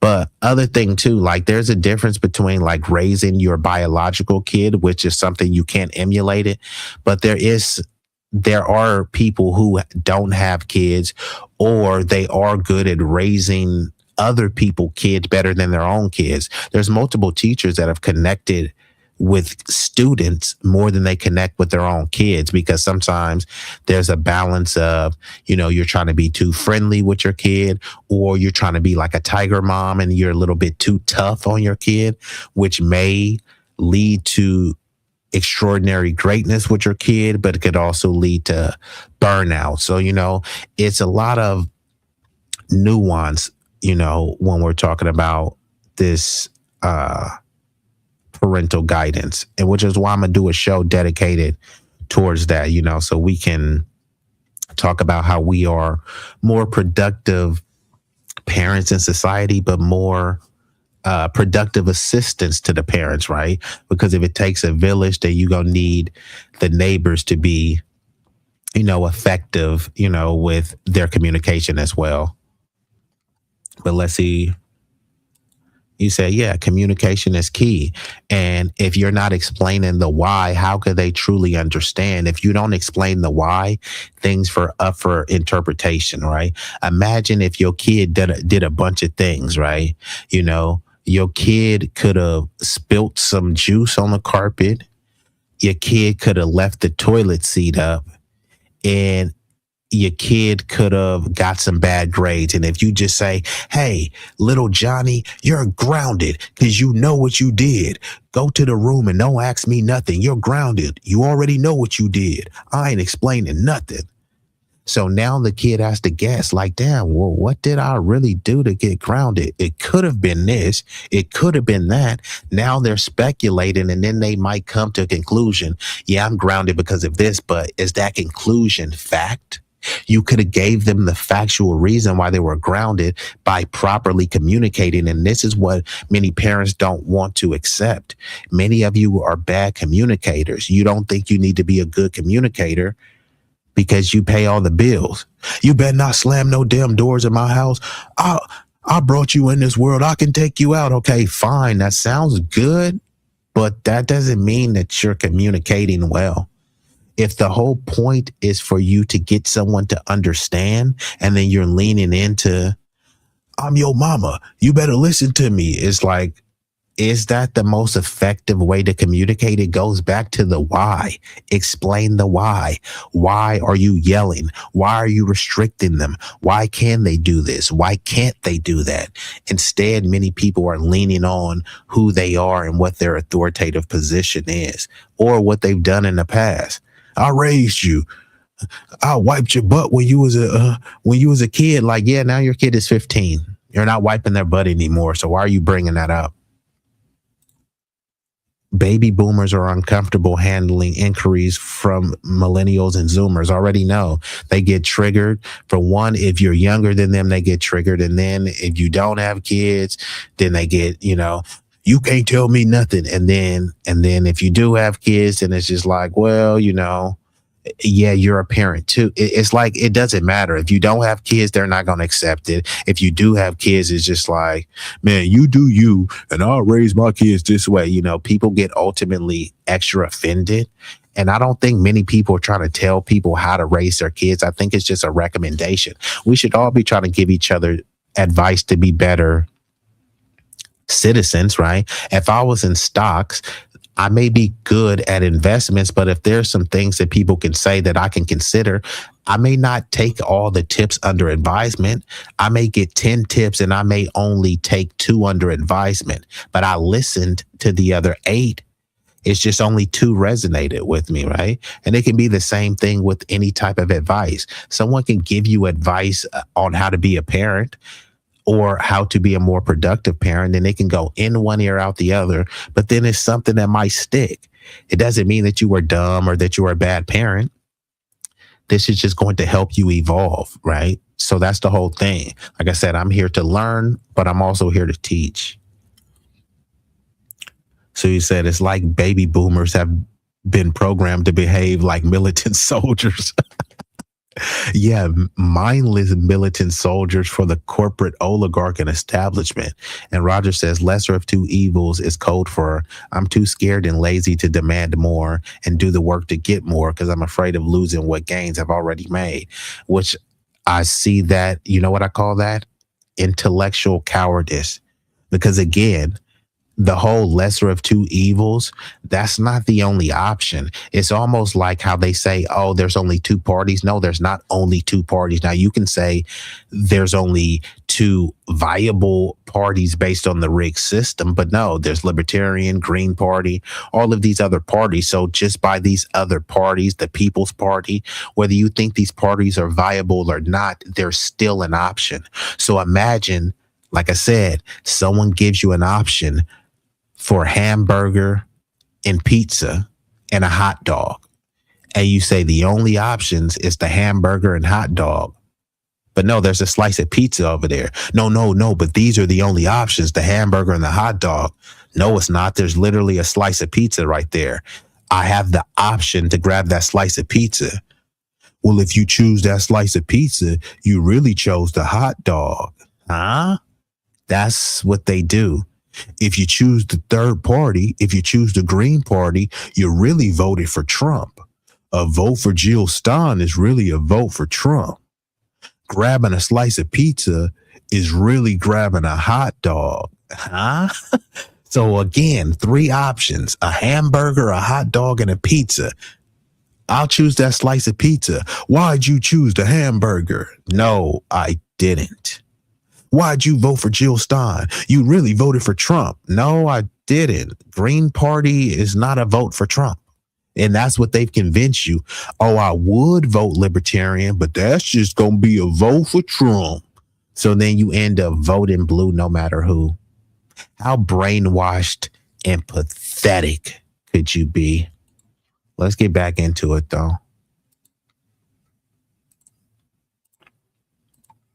Because this happened, and this is how you can fix this down the line. I'm showing a genuine interest of actually being restorative and helping you and moving forward so this won't happen again and be repeated. Without them. All 25 of the nation's largest school districts have sworn police officers in at least some schools. As widespread protests emerged after George Floyd's death in police custody, Minneapolis School Board voted unanimously to end its contract with the police department. And there is pressure from students, educators, and activists around the country for other school districts to do the same. And there are other solutions as well. We need more of our educators to take a genuine interest in the whole student, as opposed to what they're going to teach on the board and so forth. Not be quick to actually discipline them, but be more mindful of the predicament they may be coming from and have an understanding of why they're doing what they're doing. Now, I'm not saying take away the discipline, but as you're adding that disciplinary act or that consequence, you're explaining, why am I doing this? You're explaining the reason I am disciplining you is because this happened, and this is how you can fix this down the line. I'm showing a genuine interest of actually being restorative and helping you and moving forward so this won't happen again and be repeated. There are also proactive solutions, including hiring school guidance counselors instead of police officers. Experts say the best way to prevent incarceration is to provide more equal educational opportunities and to create environments that support all students.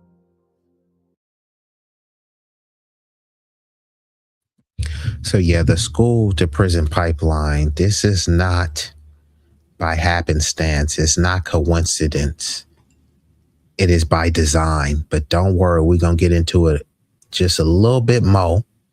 And then after this, I'm going to get ready to shut her down. Like I told you, I ain't going to be here for a long time, but it will be a strong time. Not the sexiest topic because, of course, you know, no one is getting yelled at. No one is getting called a B-I-E-I-H. And of course, I'm not crapping on the Black community in a derogatory manner. So that is not conducive for a lot of likes on YouTube. Usually, and my channel is already shadow banned, so kind of is what it is. But I do at least want to give y'all something with replay value and enlightenment value, but also so you can put your thinking caps on too.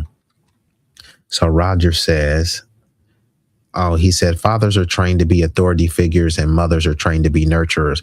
Well, don't say that, MWP, because they're going to call you misogynist. And if you say this, then they're going to say, you just want women at the house barefoot and pregnant. Unfortunately, that's where they like to go. And we still rocking with Mr. Gritty.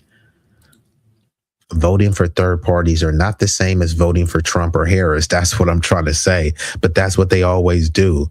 When you say, what's the options? Trump and Kamala. And you're like, no, what are the other options? Trump and Kamala. No, those aren't all the options. Yep, that's all you have to choose. Well, why were there other people on the ballot? Why were there Claudia De La Cruz? Why was there Cornel West? Why was there Jill Stein? There were other options. So why are you telling me that there were only two? And then anything, a vote for Cornel West is a vote for Trump. A vote for Claudia De La Cruz is a vote for Trump. They just fearmonger you. So even if you pretend as if you want an option, then they say, no, that option really means that you voted for Trump. It doesn't make any sense. Now, here, let me put it in sports terms, right? There was the MVP race.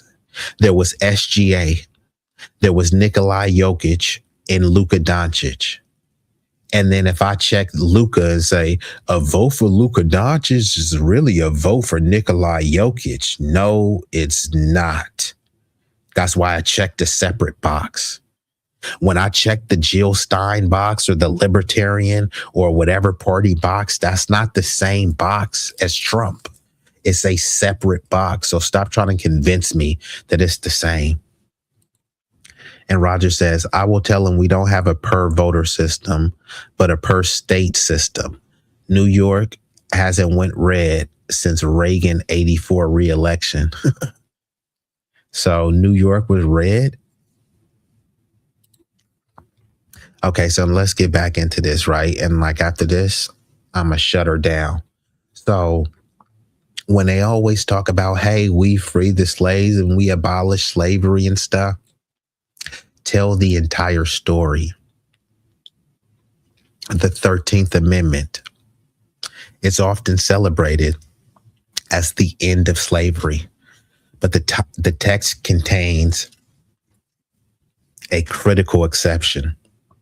And once they put that exception in there, like if somebody says, hey, we're abolishing RAPE, except, hold on, what you mean except? Once you say accept, then that means that it's not abolished. That means that there's a caveat. That means that there's certain contingencies that allow slavery to not only exist, but persist and flourish. And people know this all the time, but they always try to harken back. Black people talk about slavery too much. No, we don't. We don't talk about it enough. But even if we did, slavery is still ongoing.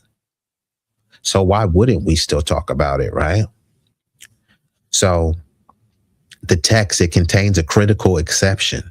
It abolished slavery and involuntary servitude, except as a punishment for crime, whereof the party shall have been duly convicted. Now, this clause, known as the punishment clause, it created a constitutional loophole that was exploited almost immediately. Southern states enacted black codes, which criminalized behaviors like unemployment through vagrancy laws. So again, they didn't want to hire you. We don't want to hire you, niggas. And then you walking around looking for work and then they find you. Oh, look, you're a vagrant. You don't have work, but I'm looking for work and nobody will hire me. Shut up. You're arrested. I mean, what other group went through that? They're trying to frame it now as people of color. But what people of color went through this? They enacted black codes. They didn't enact people of color codes. So these vagrancy laws allowed them to arrest newly freed black people and lease them back to the plantations and factories in a system known as convict leasing. Again, all these people that talk about slavery and all this other type of stuff, why don't they get into this extensively? They love to talk about what happened in 1948 in Palestine in the Nakba. And you should be talking about that. But what happened in 1948 in America? Look at someone like Max Blumenthal. Max Blumenthal will tell you everything that happened in Gaza. No, this happened in 1948. No, that happened in 1901. No, that happened in the early 1800s. But he'll always be talking about the Middle East and foreign conflicts. But then when you start asking him about, okay, cool, you know about what happened in Palestine in 1948. What about 1948 in America?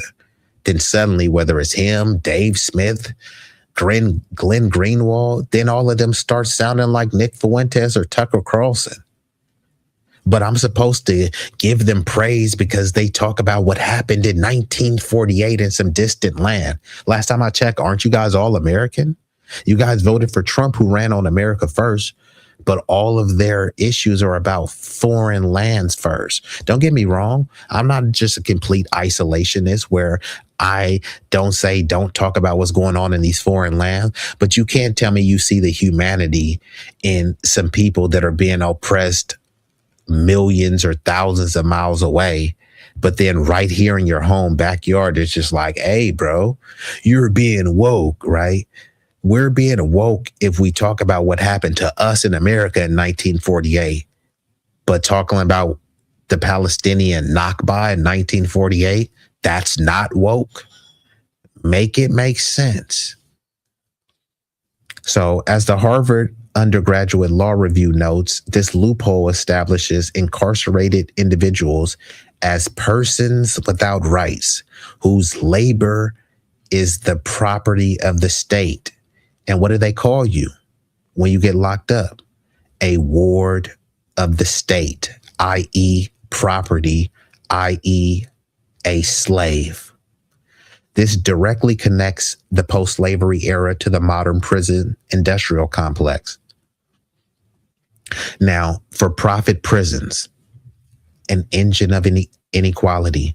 The modern private prison industry emerged in the 1980s, i.e. the crack era, coinciding with the war on drugs. But like Nixon said, the war on drugs was really just the war on blacks. They couldn't call it the blacks because they say, hey, well, everybody did drugs, so this was a war on drugs.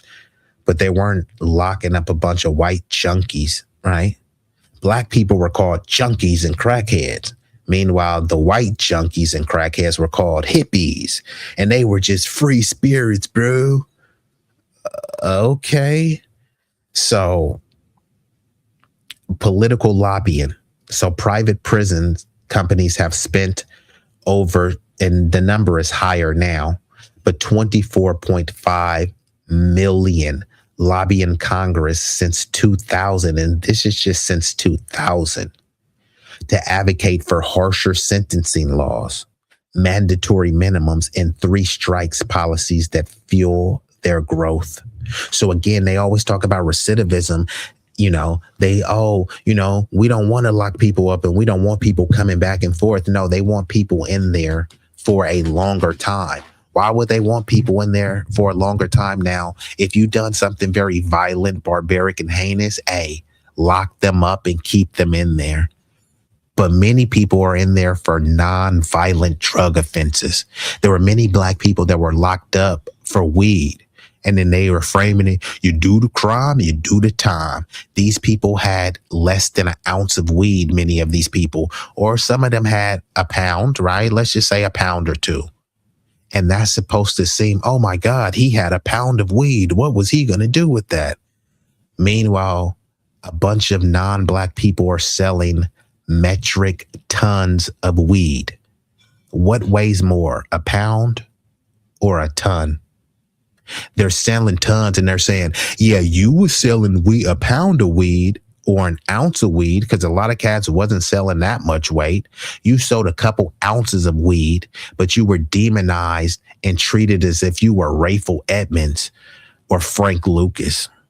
Then you got some Armenian, some Algerian, some Russian dude selling metric tons. But hey, they did it the right way. They're selling the same product.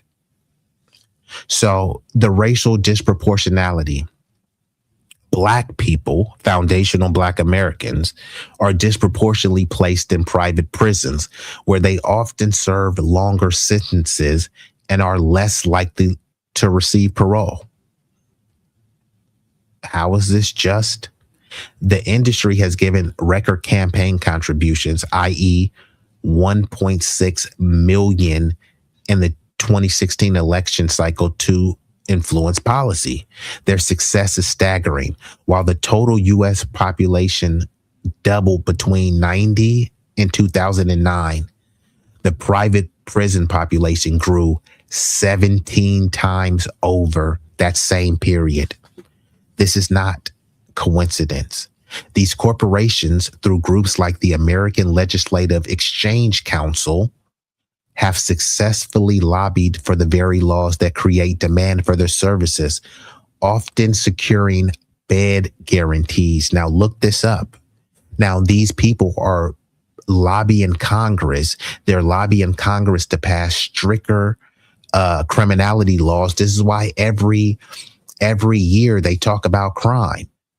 Crime is going down, but why do they have to keep talking about crime? Because they have bed guarantees and their contracts, and many of them require to keep the prisons 90 to 100% full. They've already chosen which bodies they want to keep them full, which is why they need to over police you and over demonize you. So then when crime is going down, since violent crime is going down, right? It's not a bunch of Crips and blood shootouts and things like that. So then they have to overly criminalize everything else. You know what I mean? So, I mean, just look this up. Why would they require that they keep the prisons 90 to 100% full? Wouldn't it be good if those prisons were 30% full? That would mean that a lot of people are not doing crime. Instead, they're saying, no, people are doing crime. So you have to, keep them full. In order to do that, that means you have to over police people and you have to overcharge them and you have to give them mandatory minimums because anything could be a crime. This is why I played earlier. A woman who blew the whistle about the dirty water in her city or in a local city, they were going to give her a felony. And the mandatory minimum for that, it could have been a couple years, maybe anywhere from 3 to 5 years, right? And that's just for something like that. So they can always find a way to stick you in there, right? And this shouldn't be a Black issue. This should be an American issue. But the reason why people don't care is because it's happening to Black people and they think we're inherently criminal. But nothing, even let's just say that we were inherently criminal. That doesn't mean 100% of our population is criminal. And even if we were inherently criminal, what does that say if we're inherently criminal, but the system is inherently biased towards us, right? Why should we be on the straight and narrow, right? Why should we adhere to a system that's corrupt? I mean, they're already demonizing us anyways. When we're doing things, you got your registration right, you're driving the speed limit, and then you get pulled over at night for a DWB, a driving while Black. You're doing everything right. So Black people are demonized despite falling crime rates.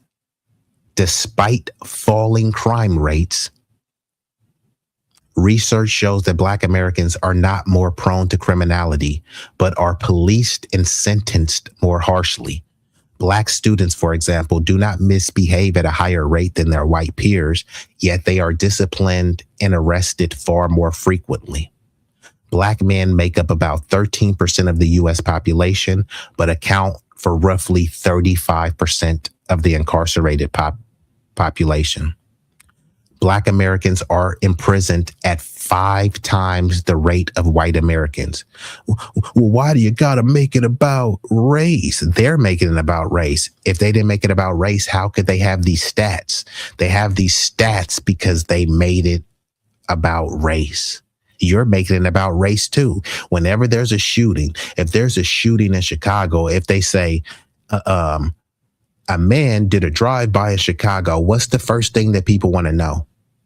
They don't want to know if that person survived. They don't want to know what type of firearm they used. They want to know what race was that person. That's why they have terms. Didn't do nothing. Usual suspect, joggers. They have all sorts of code words to basically blame black people, right? But I thought y'all didn't care about race. Why don't they say an American citizen or an undocumented citizen did a crime on another undocumented citizen? A human being committed a crime on another human being, right? Since we're all created in the image of God, we don't need to talk about color or race, but that's what people want to do. They love to know the race of people whenever there's a crime. Why won't you just say it was another human being? Why are we tracking these stats by race? If race doesn't matter, why are they tracking stats by race? They're tracking arrest records by race, but at the same time telling you, hey, don't make it about race. Okay, stop collecting this data then. Since we're all the same and we're all human beings, it's just human on human crime, right? Wonder why none of these colorblind don't make it about race. Why don't they accept that? Black women represent 13% of the female population, but 44% of incarcerated women. Black youth are 5 times as likely to be incarcerated as their white peers, and over 80% of youth serving life sentences are non-white. So the 13th Amendment exception clause doesn't just allow incarceration, it authorizes forced labor. Today, nearly 800,000 of the 1.2 million people in U.S. prisons are forced to work. You heard that again. They're forced to work. What do you call that? Slavery. This labor generates over 2 billion. 2 billion in goods, 9 billion in services annually. So this isn't just 1 year, this is annually. Do you think they want to give up that cash cow? This is free labor generating 9 billion in services annually, 2 billion in goods. This is why they constantly fearmonger about crime, so that you give the police more money. Every year the police need more money, and they always frame it as they're afraid for their lives. Seriously, if you were walking down the street and you had a homie with you, you and your homie had a bulletproof vest, you and your homie had a handgun, you and your homie had a taser that can hit someone running around, y'all have a K9 in the back, you have a shotgun, you have an AR, you have flashbang grenades, you have smoke grenades. You can make a push of a button and they can bring a SWAT truck with a battering ram. You have a robot drone dog. You have a flying drone. You have a helicopter. Fear for my life. Did any of that stuff sound fearful to you? So mind you, a black dude is supposed to walk the mean streets of Oakland with no firearm because we want to have gun control, right? I'm supposed to walk these notorious streets with nothing but a cell phone. So if I get scared, I run to a corner, hide under, some old abandoned car and hope the cops come there, right? That sounds like a fearful for your life. So they should say, man, hey, the streets of Oakland is dangerous. So we want to push for people to be responsible firearm owners. You know what I mean? Just in case you guys get in a pickle. They don't push for that. They just push, these streets is dangerous, so give us more money so we can't stop the crime. They come after the body's already dropped and take a report. It's not like if there's a shootout, they ain't gonna come mid-shootout to help save you. They'll wait till the body's drop and then come and take a report. And then talk about black on black crime. Why didn't you come and interject and intervene? If you're scared, go to church. They'll always talk about how scared they are. Why do you guys have all of this advanced militarized weaponry if you're afraid to use it, right? Well, they're really not afraid to use it. They just kind of use it on unarmed people in opportune times, though. But the whole thing is that this is a system.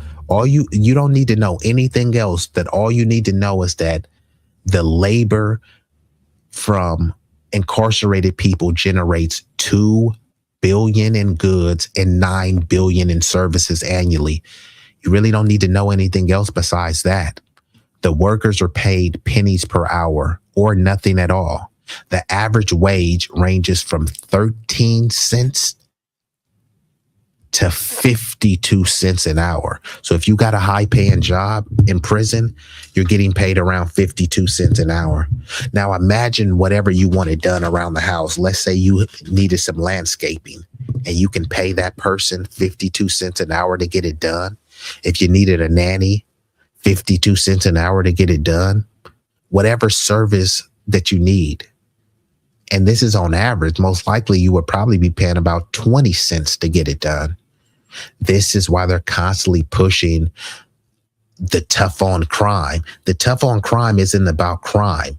It's about commerce and capitalism.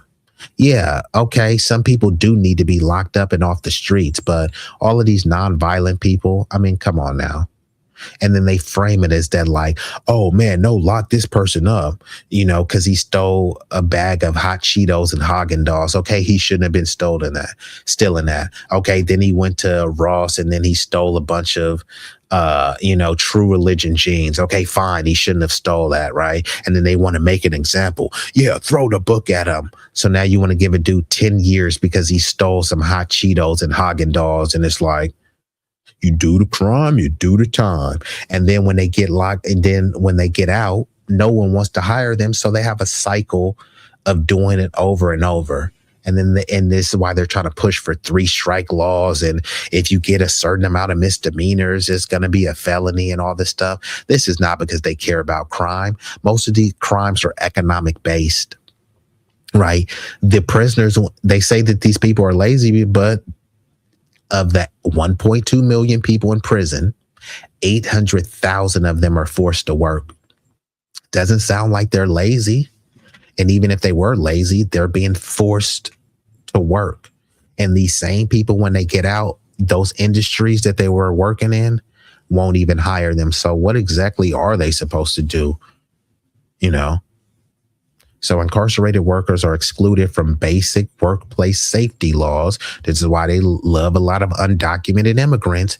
This is a nation of immigrants built by immigrants. They love to say that just so you get desensitized, so you can have millions and millions of undocumented people flooding in. Why? They're under the table. If they're paid under the table, then that means they're excluded from basic work safety laws. Workers' compensation. You can't unionize. And this is why they love to bring them over here. They're vulnerable and they're in a undocumented state of limbo. So they can always say, hey, if you complain about it, you see what Trump is doing. Now, you don't want to go back to your shithole country. So Jorge, Mario, Ramiro, just shut up, work this construction job, and be okay with me paying you under the table and giving you some bags of Takis and Corona. You know what I mean? I mean, who do you think you can do that with an American worker? Of course not. Could you do that with an undocumented worker? Yeah, you can. Same thing if you have an undocumented nanny. Many of them are, abused in a sexual manner. But at the same proposition, if you tell on me, you're going to get deported. If you tell on me, it's going to be your word against them. Hey, you're not even supposed to be here. Matter of fact, I'll go call ICE on you. You know what I mean? These are the type of things that they're subjected to, which is why I'm vehemently against illegal immigration.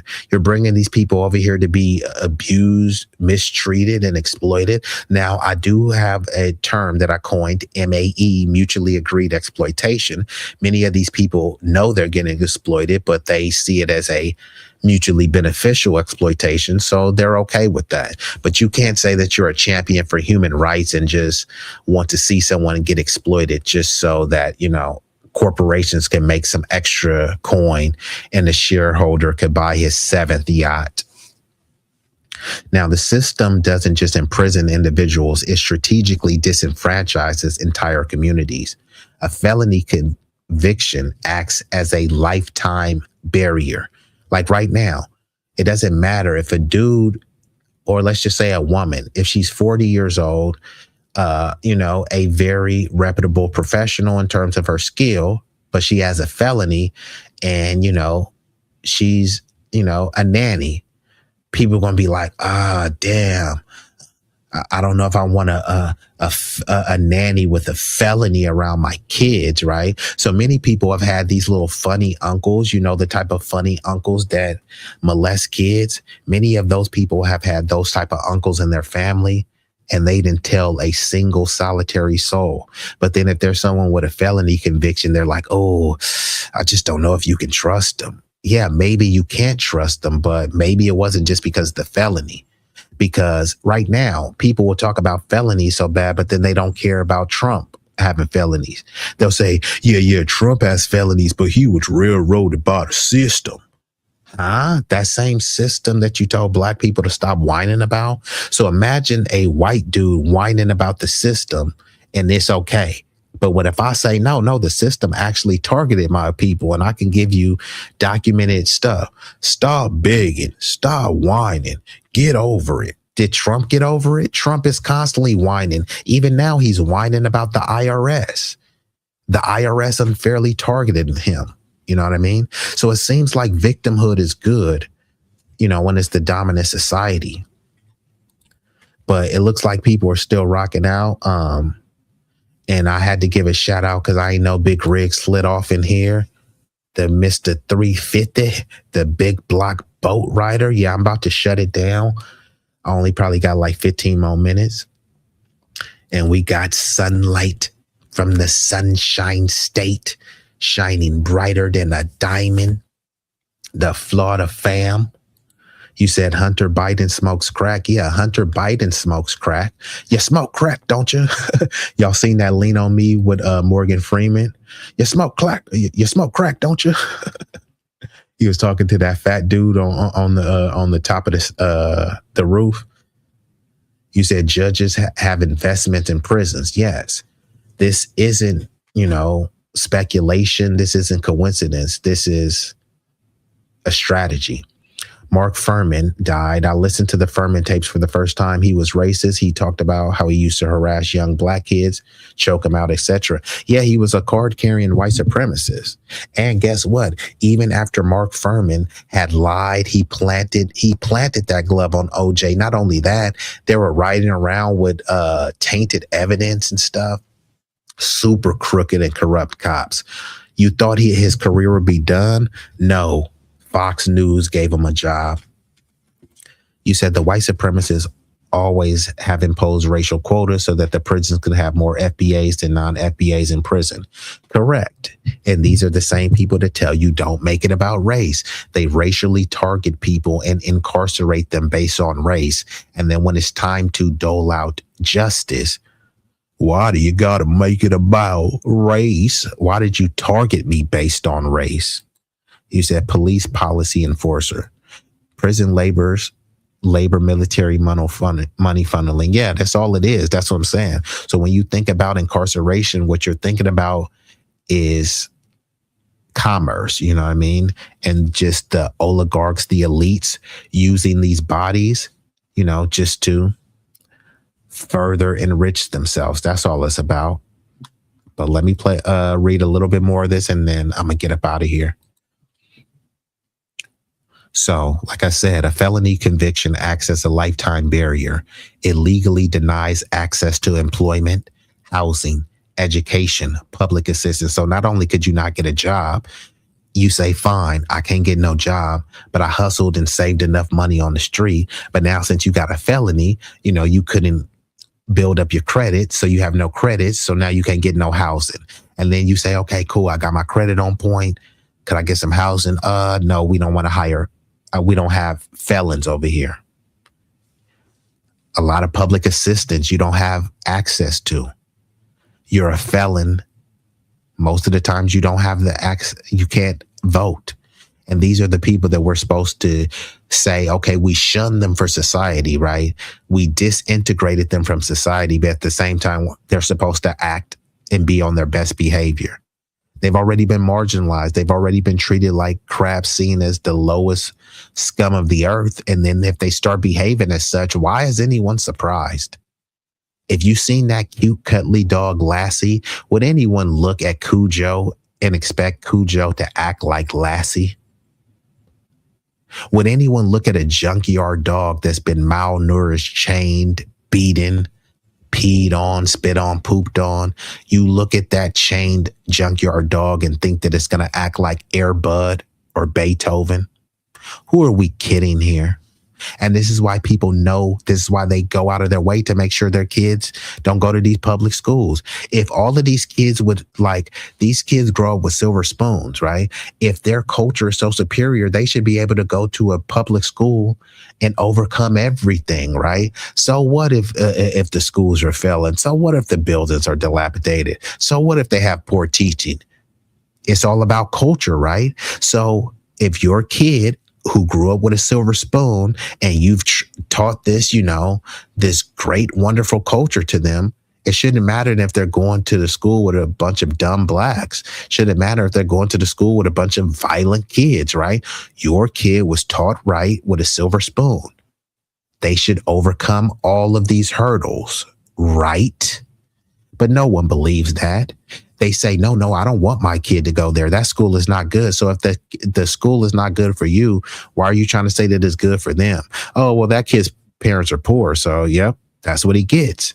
So basically, you're blaming the kid because his parents were poor. But at the same time, you don't want people blaming your kid. So what? My kid was born with a silver spoon. You can't blame him for that. So don't blame your kid for having a silver spoon, but blame the poor kid because his mama is poor? Huh? This shit doesn't even make sense, but you've been convinced that, yeah, it does make sense. Okay, make it make sense to me then. So mass incarceration creates a state of chronic psychological terror. Formerly incarcerated Black men exhibit higher rates of PTSD, depression, and anxiety. This trauma is intergenerational, with children of incarcerated parents facing severe emotional, financial, and educational hardship, perpetuating a cycle of missing men and destabilized communities. The surveillance and control continues long after release, leading many to feel they are locked up even though I'm free. The visits, the peeing in the cup, all sorts of things, right? Even once they say, okay, you're free, you're no longer a slave, you're no longer a ward of the state, but then the state still has a leash on you. So are you really free? Hey. And like Dr. Nellie Fuller said, hey, we live in an open air prison. And I'm going to paraphrase, since this is a luxurious prison, the wool has been pulled over your eyes so you don't think, nah, we really free, man. You tripping, man. Stop acting like a victim. Well, if you're free, don't you got a Russian girl that you like? Go over to Russia for 3 months and just chill over there and try to come back. Since you think that you're so free, look at this lady that I covered earlier, right? She was free to post on Facebook. She freely posted about the disgusting water in her city. And guess what? The cops freely came over there and gave her a felony for free. So how free are you again, right? You think that you have the freedom of speech? Okay, go ahead. Say some stuff about Israel. Call Jewish people slurs since you're so free, right? People think they're free because they go around calling Black people niggers and they're like, oh, you have the freedom of speech. Yeah, you have the freedom of speech to say that about Black people until you end up like Chud the Bussy Warrior, right? Who's ready for his cock meat sandwich. Is that your version of freedom? So the school to prison pipeline is a documented strategy. This is not an accidental metaphor, but a documented system. As school districts were integrated, police were increasingly embedded within them, not for safety, but for racial control. And the data is stark. punishment. Black students, who make up 15% of the national student body, accounted for 31% of school-related arrests and law enforcement referrals. And nobody is saying, but per capita, because they want to frame it, yeah, this is disproportionate, but it's like, well, the blacks are just inherently criminal, and then it will turn into fatherless homes, sub-Saharan low IQs, etc. So rather than looking at these disparities in these per capita numbers, people will try to justify it and say, yeah, these numbers are, alarming, but hey, Black people are criminals, so they expect this to happen. So the adultification bias, Black boys are perceived as older and less innocent than white boys the same age, directly influencing disciplinary outcomes. And this goes back to like how they said with the Black women, when they were giving birth or in certain surgical procedures, they wouldn't give them any anesthesia because, hey, you're Black, suck it up, buttercup, you can take this. Same thing with the Black boys. If you're a Black teenager, they'll call you a Black man. So they call the Black boys men. And then they try to infantilize the white boys. Oh my God, all he did was play Pokemon. It's like, dude, the dude shot up a school and you want to talk about him playing Pokemon. Meanwhile, there'll be a Black boy who gets brutalized by a cop. And then they'll start talking about, well, his daddy wasn't shit and he was locked up 5 times. What does that have to do with the cop brutalizing him? So harsher treatment for girls. Black girls are 4 times more likely to be arrested at school and 3 times more likely to be referred to law enforcement than white girls. But let me guess, why do you have to make it about race? Or I don't see color. If this is a colorblind society, why do they have all of these stats based on race, ethnicity, and color? So this pipeline funnels children from the classroom into courtrooms for minor, non-violent infractions, saddling them with criminal records that trigger the collateral consequences of mass incarceration before they reached adulthood. Now let's talk about the contradiction of this being a white Christian nation. The ideological contradiction. The vision of a white Christian nation is at direct odds with the central tenets of Christianity: justice for the oppressed, care for the imprisoned, and the inherent dignity of all people. The system I've described, one that legally re-enslaves, economically strips, and psychologically torments a specific racial group, is not a distortion of a Christian ethic. It is the antithesis. The maintenance of this system often relies on rhetoric that simultaneously invokes religious morality while practicing systemic cruelty, a duality that has sustained racial hierarchy for generations. So that's what we gonna do. And Big Rig, who you talking about? Don't chimp out. You said this is exactly why, for the most part, they start their own businesses and hire their own. They come out of prison. Yeah, when they come out of prison, I mean, what other options do they have? Other people won't hire them. They go put out dangerous fires, and the fireman was like, yeah, we can't hire you. You a felon. Okay, but when that felon was locked up, you had them putting out the dangerous fires. And that word felon, it just sticks with you everywhere you go. You could have been 18 years old and got a felony, and now you're 38. Now you're 48. But as soon as you go to get a job, they say, hey, do you have any felonies? And then they say, hey, the felonies don't exclude you from the job. But if you have an identical resume as someone without a felony, who do you think they're going to go with? Your resume is great. Their resume is great. They don't have a felony. You do have a felony. Who do you think they're going to go with? But at the same time, they're pretending as if, no, why are you acting like a victim? So you said facts. we're not free. Slavery is still there. I mean, they told you straight up, slavery was abolished except for the punishment clause. And that punishment clause means if you get locked up, then you become a ward of the state. I always tell, shout out to Big Rig, I always tell Big Rig and others this, right? When they're in there, if they tell you to drop your pants, you're going to drop your pants. If you don't drop your pants, they're going to beat you until you drop your pants. Nobody else could get you to do that.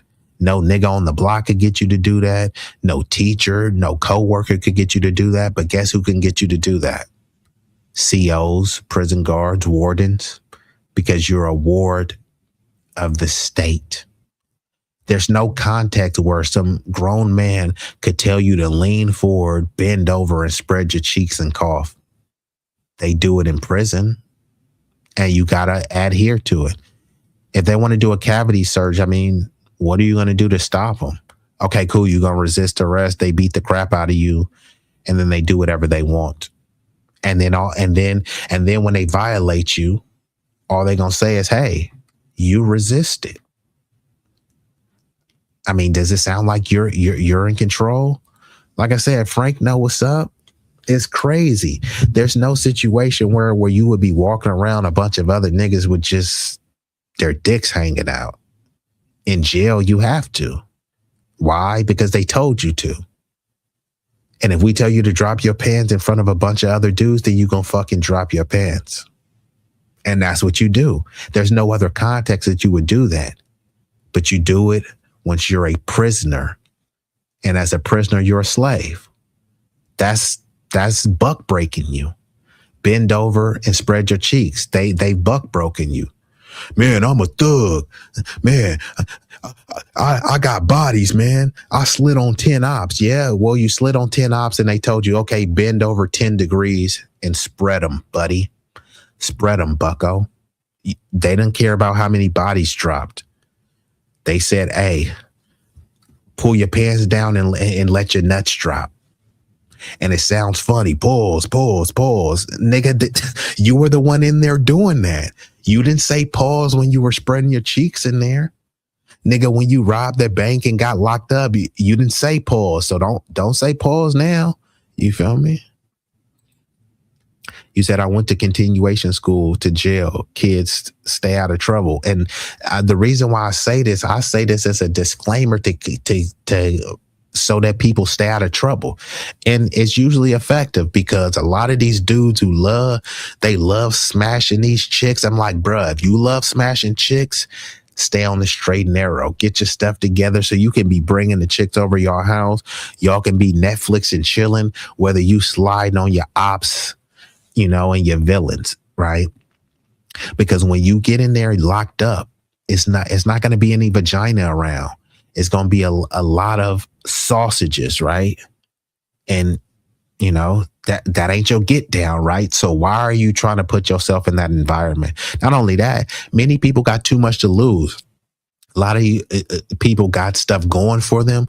You want to waste precious years of your life to be locked down with a bunch of dumb, goofy niggas? This shit don't make sense, bro. So, I'll pass. And actually, I'm about to get up out of here, but I just wanted to show one more story, of why you just got to stay on the straight and narrow. So just give me 1 second. Just give me like 1 minute to find this video. If I can't find it, I'm going to shut it down. So give me 1 minute. I'll be back. That was nasty, bro, like a nasty hoe. I got a nasty flow. My baddie, though, is a classy bro. I manage her and she escort. International exports. I got hardware, my tech support. Really about that business, cause I'm that dude, but you just adore. Used to be on that block, equipped with a Glock. I sold all kind of dope. 10 toes down on the pavement. I send that bitch like an envelope. Enclosed with a love letter. I love cheddar, so I grind hard. I be putting that work in, but I ain't punching no time card. When it comes to being a boss, nigga, I am the epitome. You keep hating, belly aching, but it takes more to get rid of me. I am full of energy, but I ain't feeling jittery. I'm just grinding, shining like a diamond, looking glittery. Literally, I just left the bank to deposit racks. Holla back, don't want no shoes and clothes because my closet's packed. I got hella different kicks just like Lionel Messi. still be rocking Jordans, but I prefer Giuseppe.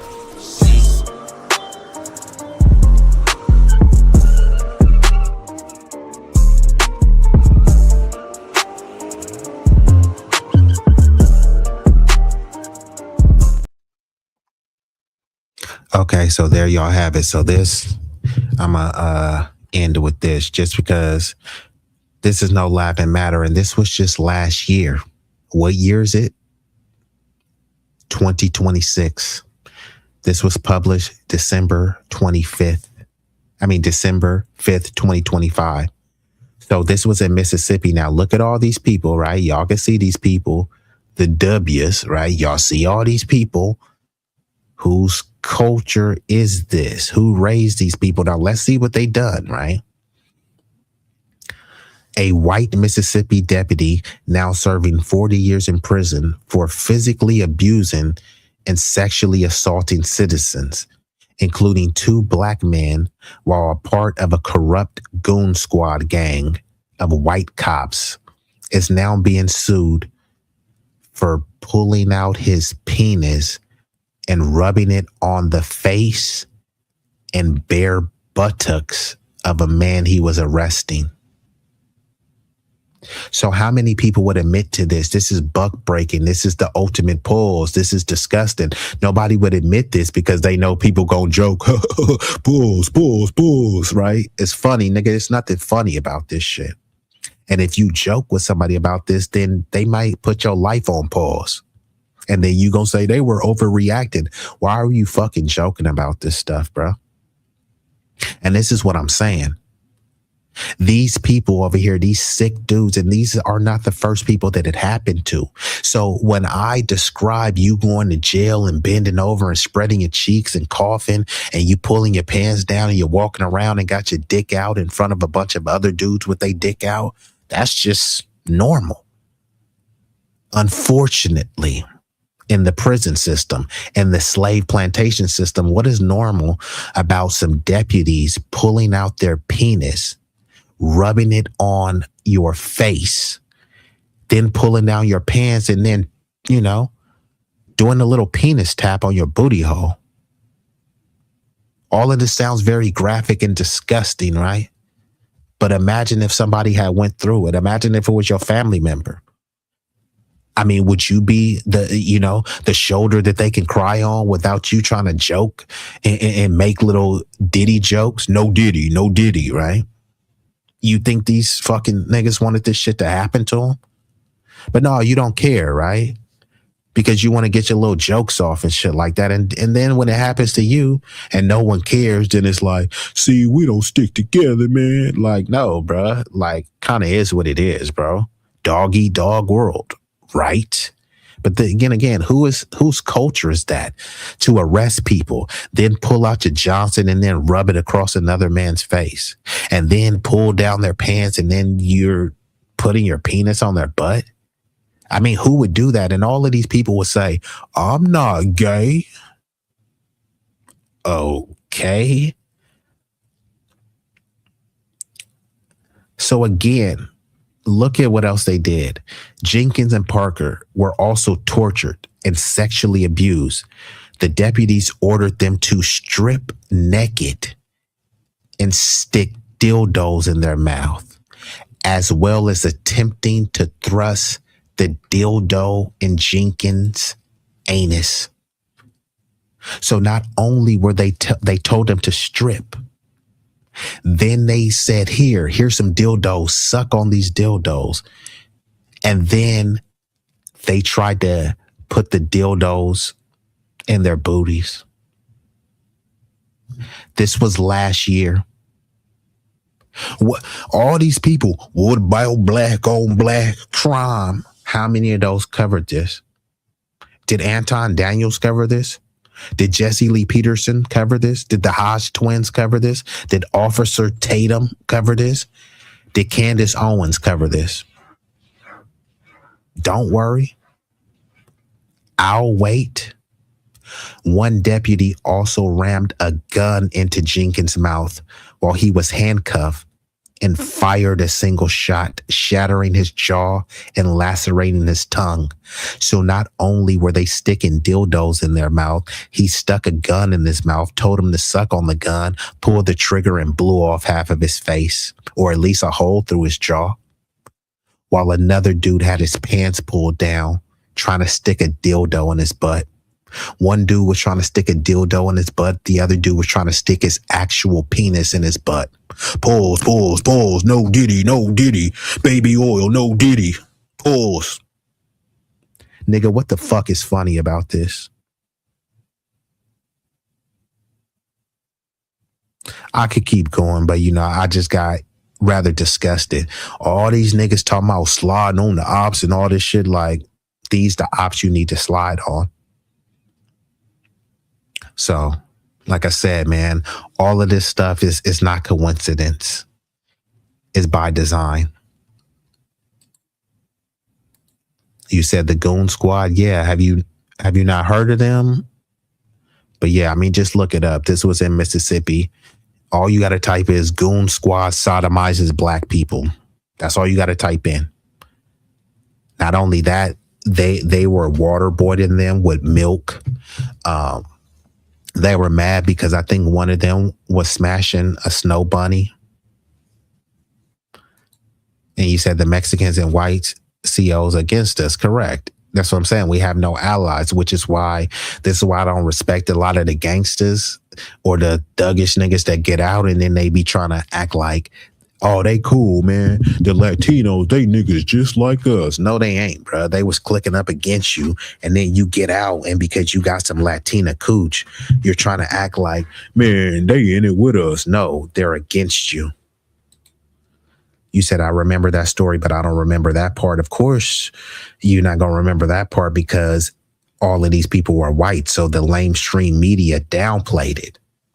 You know what I mean? They're just like, oh, the Goon Squad, they were corrupt. They got locked up for doing some bad things. No, what were the bad things that they were doing? They were over there violating and buck breaking people, telling these dudes to strip, handcuffing them, telling them to strip, and they were penetrating these dudes. And these are not the only dudes that happened. I may do a whole nother story. Like, a lot of this stuff happens, but people don't want to talk about it because they know that a lot of people are hella emotionally immature and it's going to turn into a pause, no Diddy situation. That's funny. Oh, nigga, pause. You know what I mean? So no dude, he's not going to tell his girl about that, how he got buck broken and emasculated. He's not going to tell his homie because his homie is going to be on some goofy shit. So a lot of times people got to live with that. And then it might manifest in a way, in some sort of PTSD outbreak or outrage. You know what I mean? It's extremely unfortunate, right? But I don't think this is a laughing matter and stuff. But dudes get violated all the time. Where they handcuff you, they pull you over. Here, let me search you. They pull your pants down. They're grabbing all on your dick and stuff. Oh, my bad. I thought you had something there. There's videos where they got the cops grabbing a dude. They're like, what the hell do you have in your pants? What is this? It's like, bro, that's my dick. Oh, my bad. And they'd have already like rubbed you, violated you and all this shit like that. And then if you resist, like if the cops pull your pants down and they're grabbing and tugging on your dick and you're like, bro, what the fuck? Get off me and stop resisting. And all this shit sounds funny to you until it happens to you. There's nothing funny about this. But, you know what I mean? Like I said, this may not be the sexiest topic, but, hopefully it's provided some value to you guys. So I'm going to play a series of short videos and then I'm going to get ready to shut her down. I appreciate y'all for sticking through with this one. I know it may have ruffled some feathers and triggered some things in some people, but hopefully it's made you put your thinking caps on. So I'm going to go ahead and hit y'all with those visuals and then we will be out of here. So without further ado. Yeah. Hey.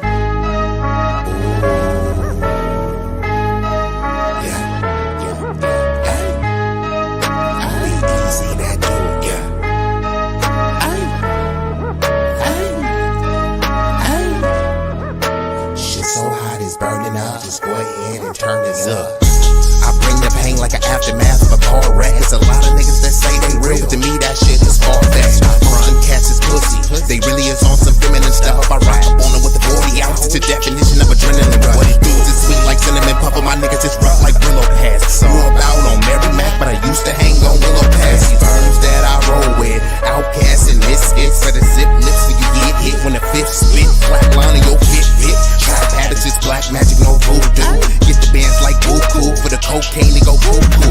Most these niggas is foo-foo, so I'm shitting on them like doo-doo. I can't fuck with y'all like tofu, I'm just saying, man, like Goku.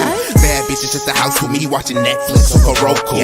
Fuck them both at the same time, and I swear to God it was so cool. Street legend, real boss, I call shots cause I'm still saucy. I know some G's to the bike crack on Chirac and then fly back out to Millwall. They hear me flow, they say I be burning up, burning up. Cookies to the draw is what we burning up, burning up. What you ain't know, oh we burning up, burning up. This shit so high, it's burning up. Just go ahead and turn this up. When you hear me flow, say I be burning up, burning up. Cookies to the draw is what we burning up, burning up.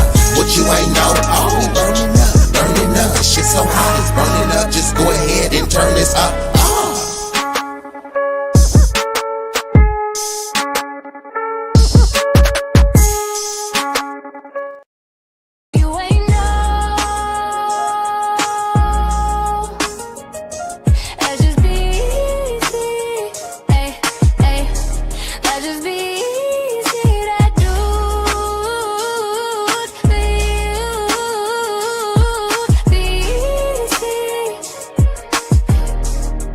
Is that dude?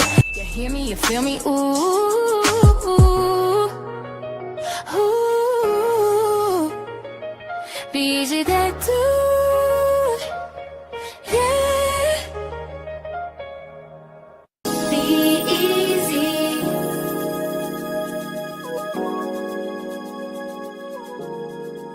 Be easy, be easy. He is that dude. Ooh, he is that dude. That dude, be easy. He is the one that you can call so he can get the job done. He about to reign supreme if you thought his run would soon end. He just getting started though, so go ahead and tune in. Be easy, he is that dude. Ooh, ooh, ooh, ooh, he is that dude.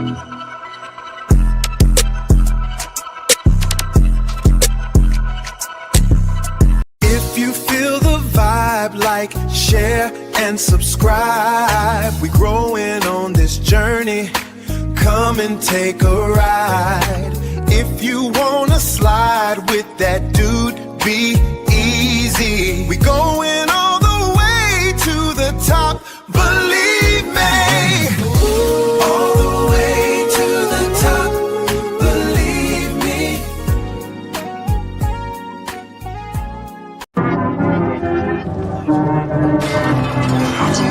Are you not entertained? Are you not entertained? Is this not why you are here? Follow. Be easy. You know you want to. We're waiting.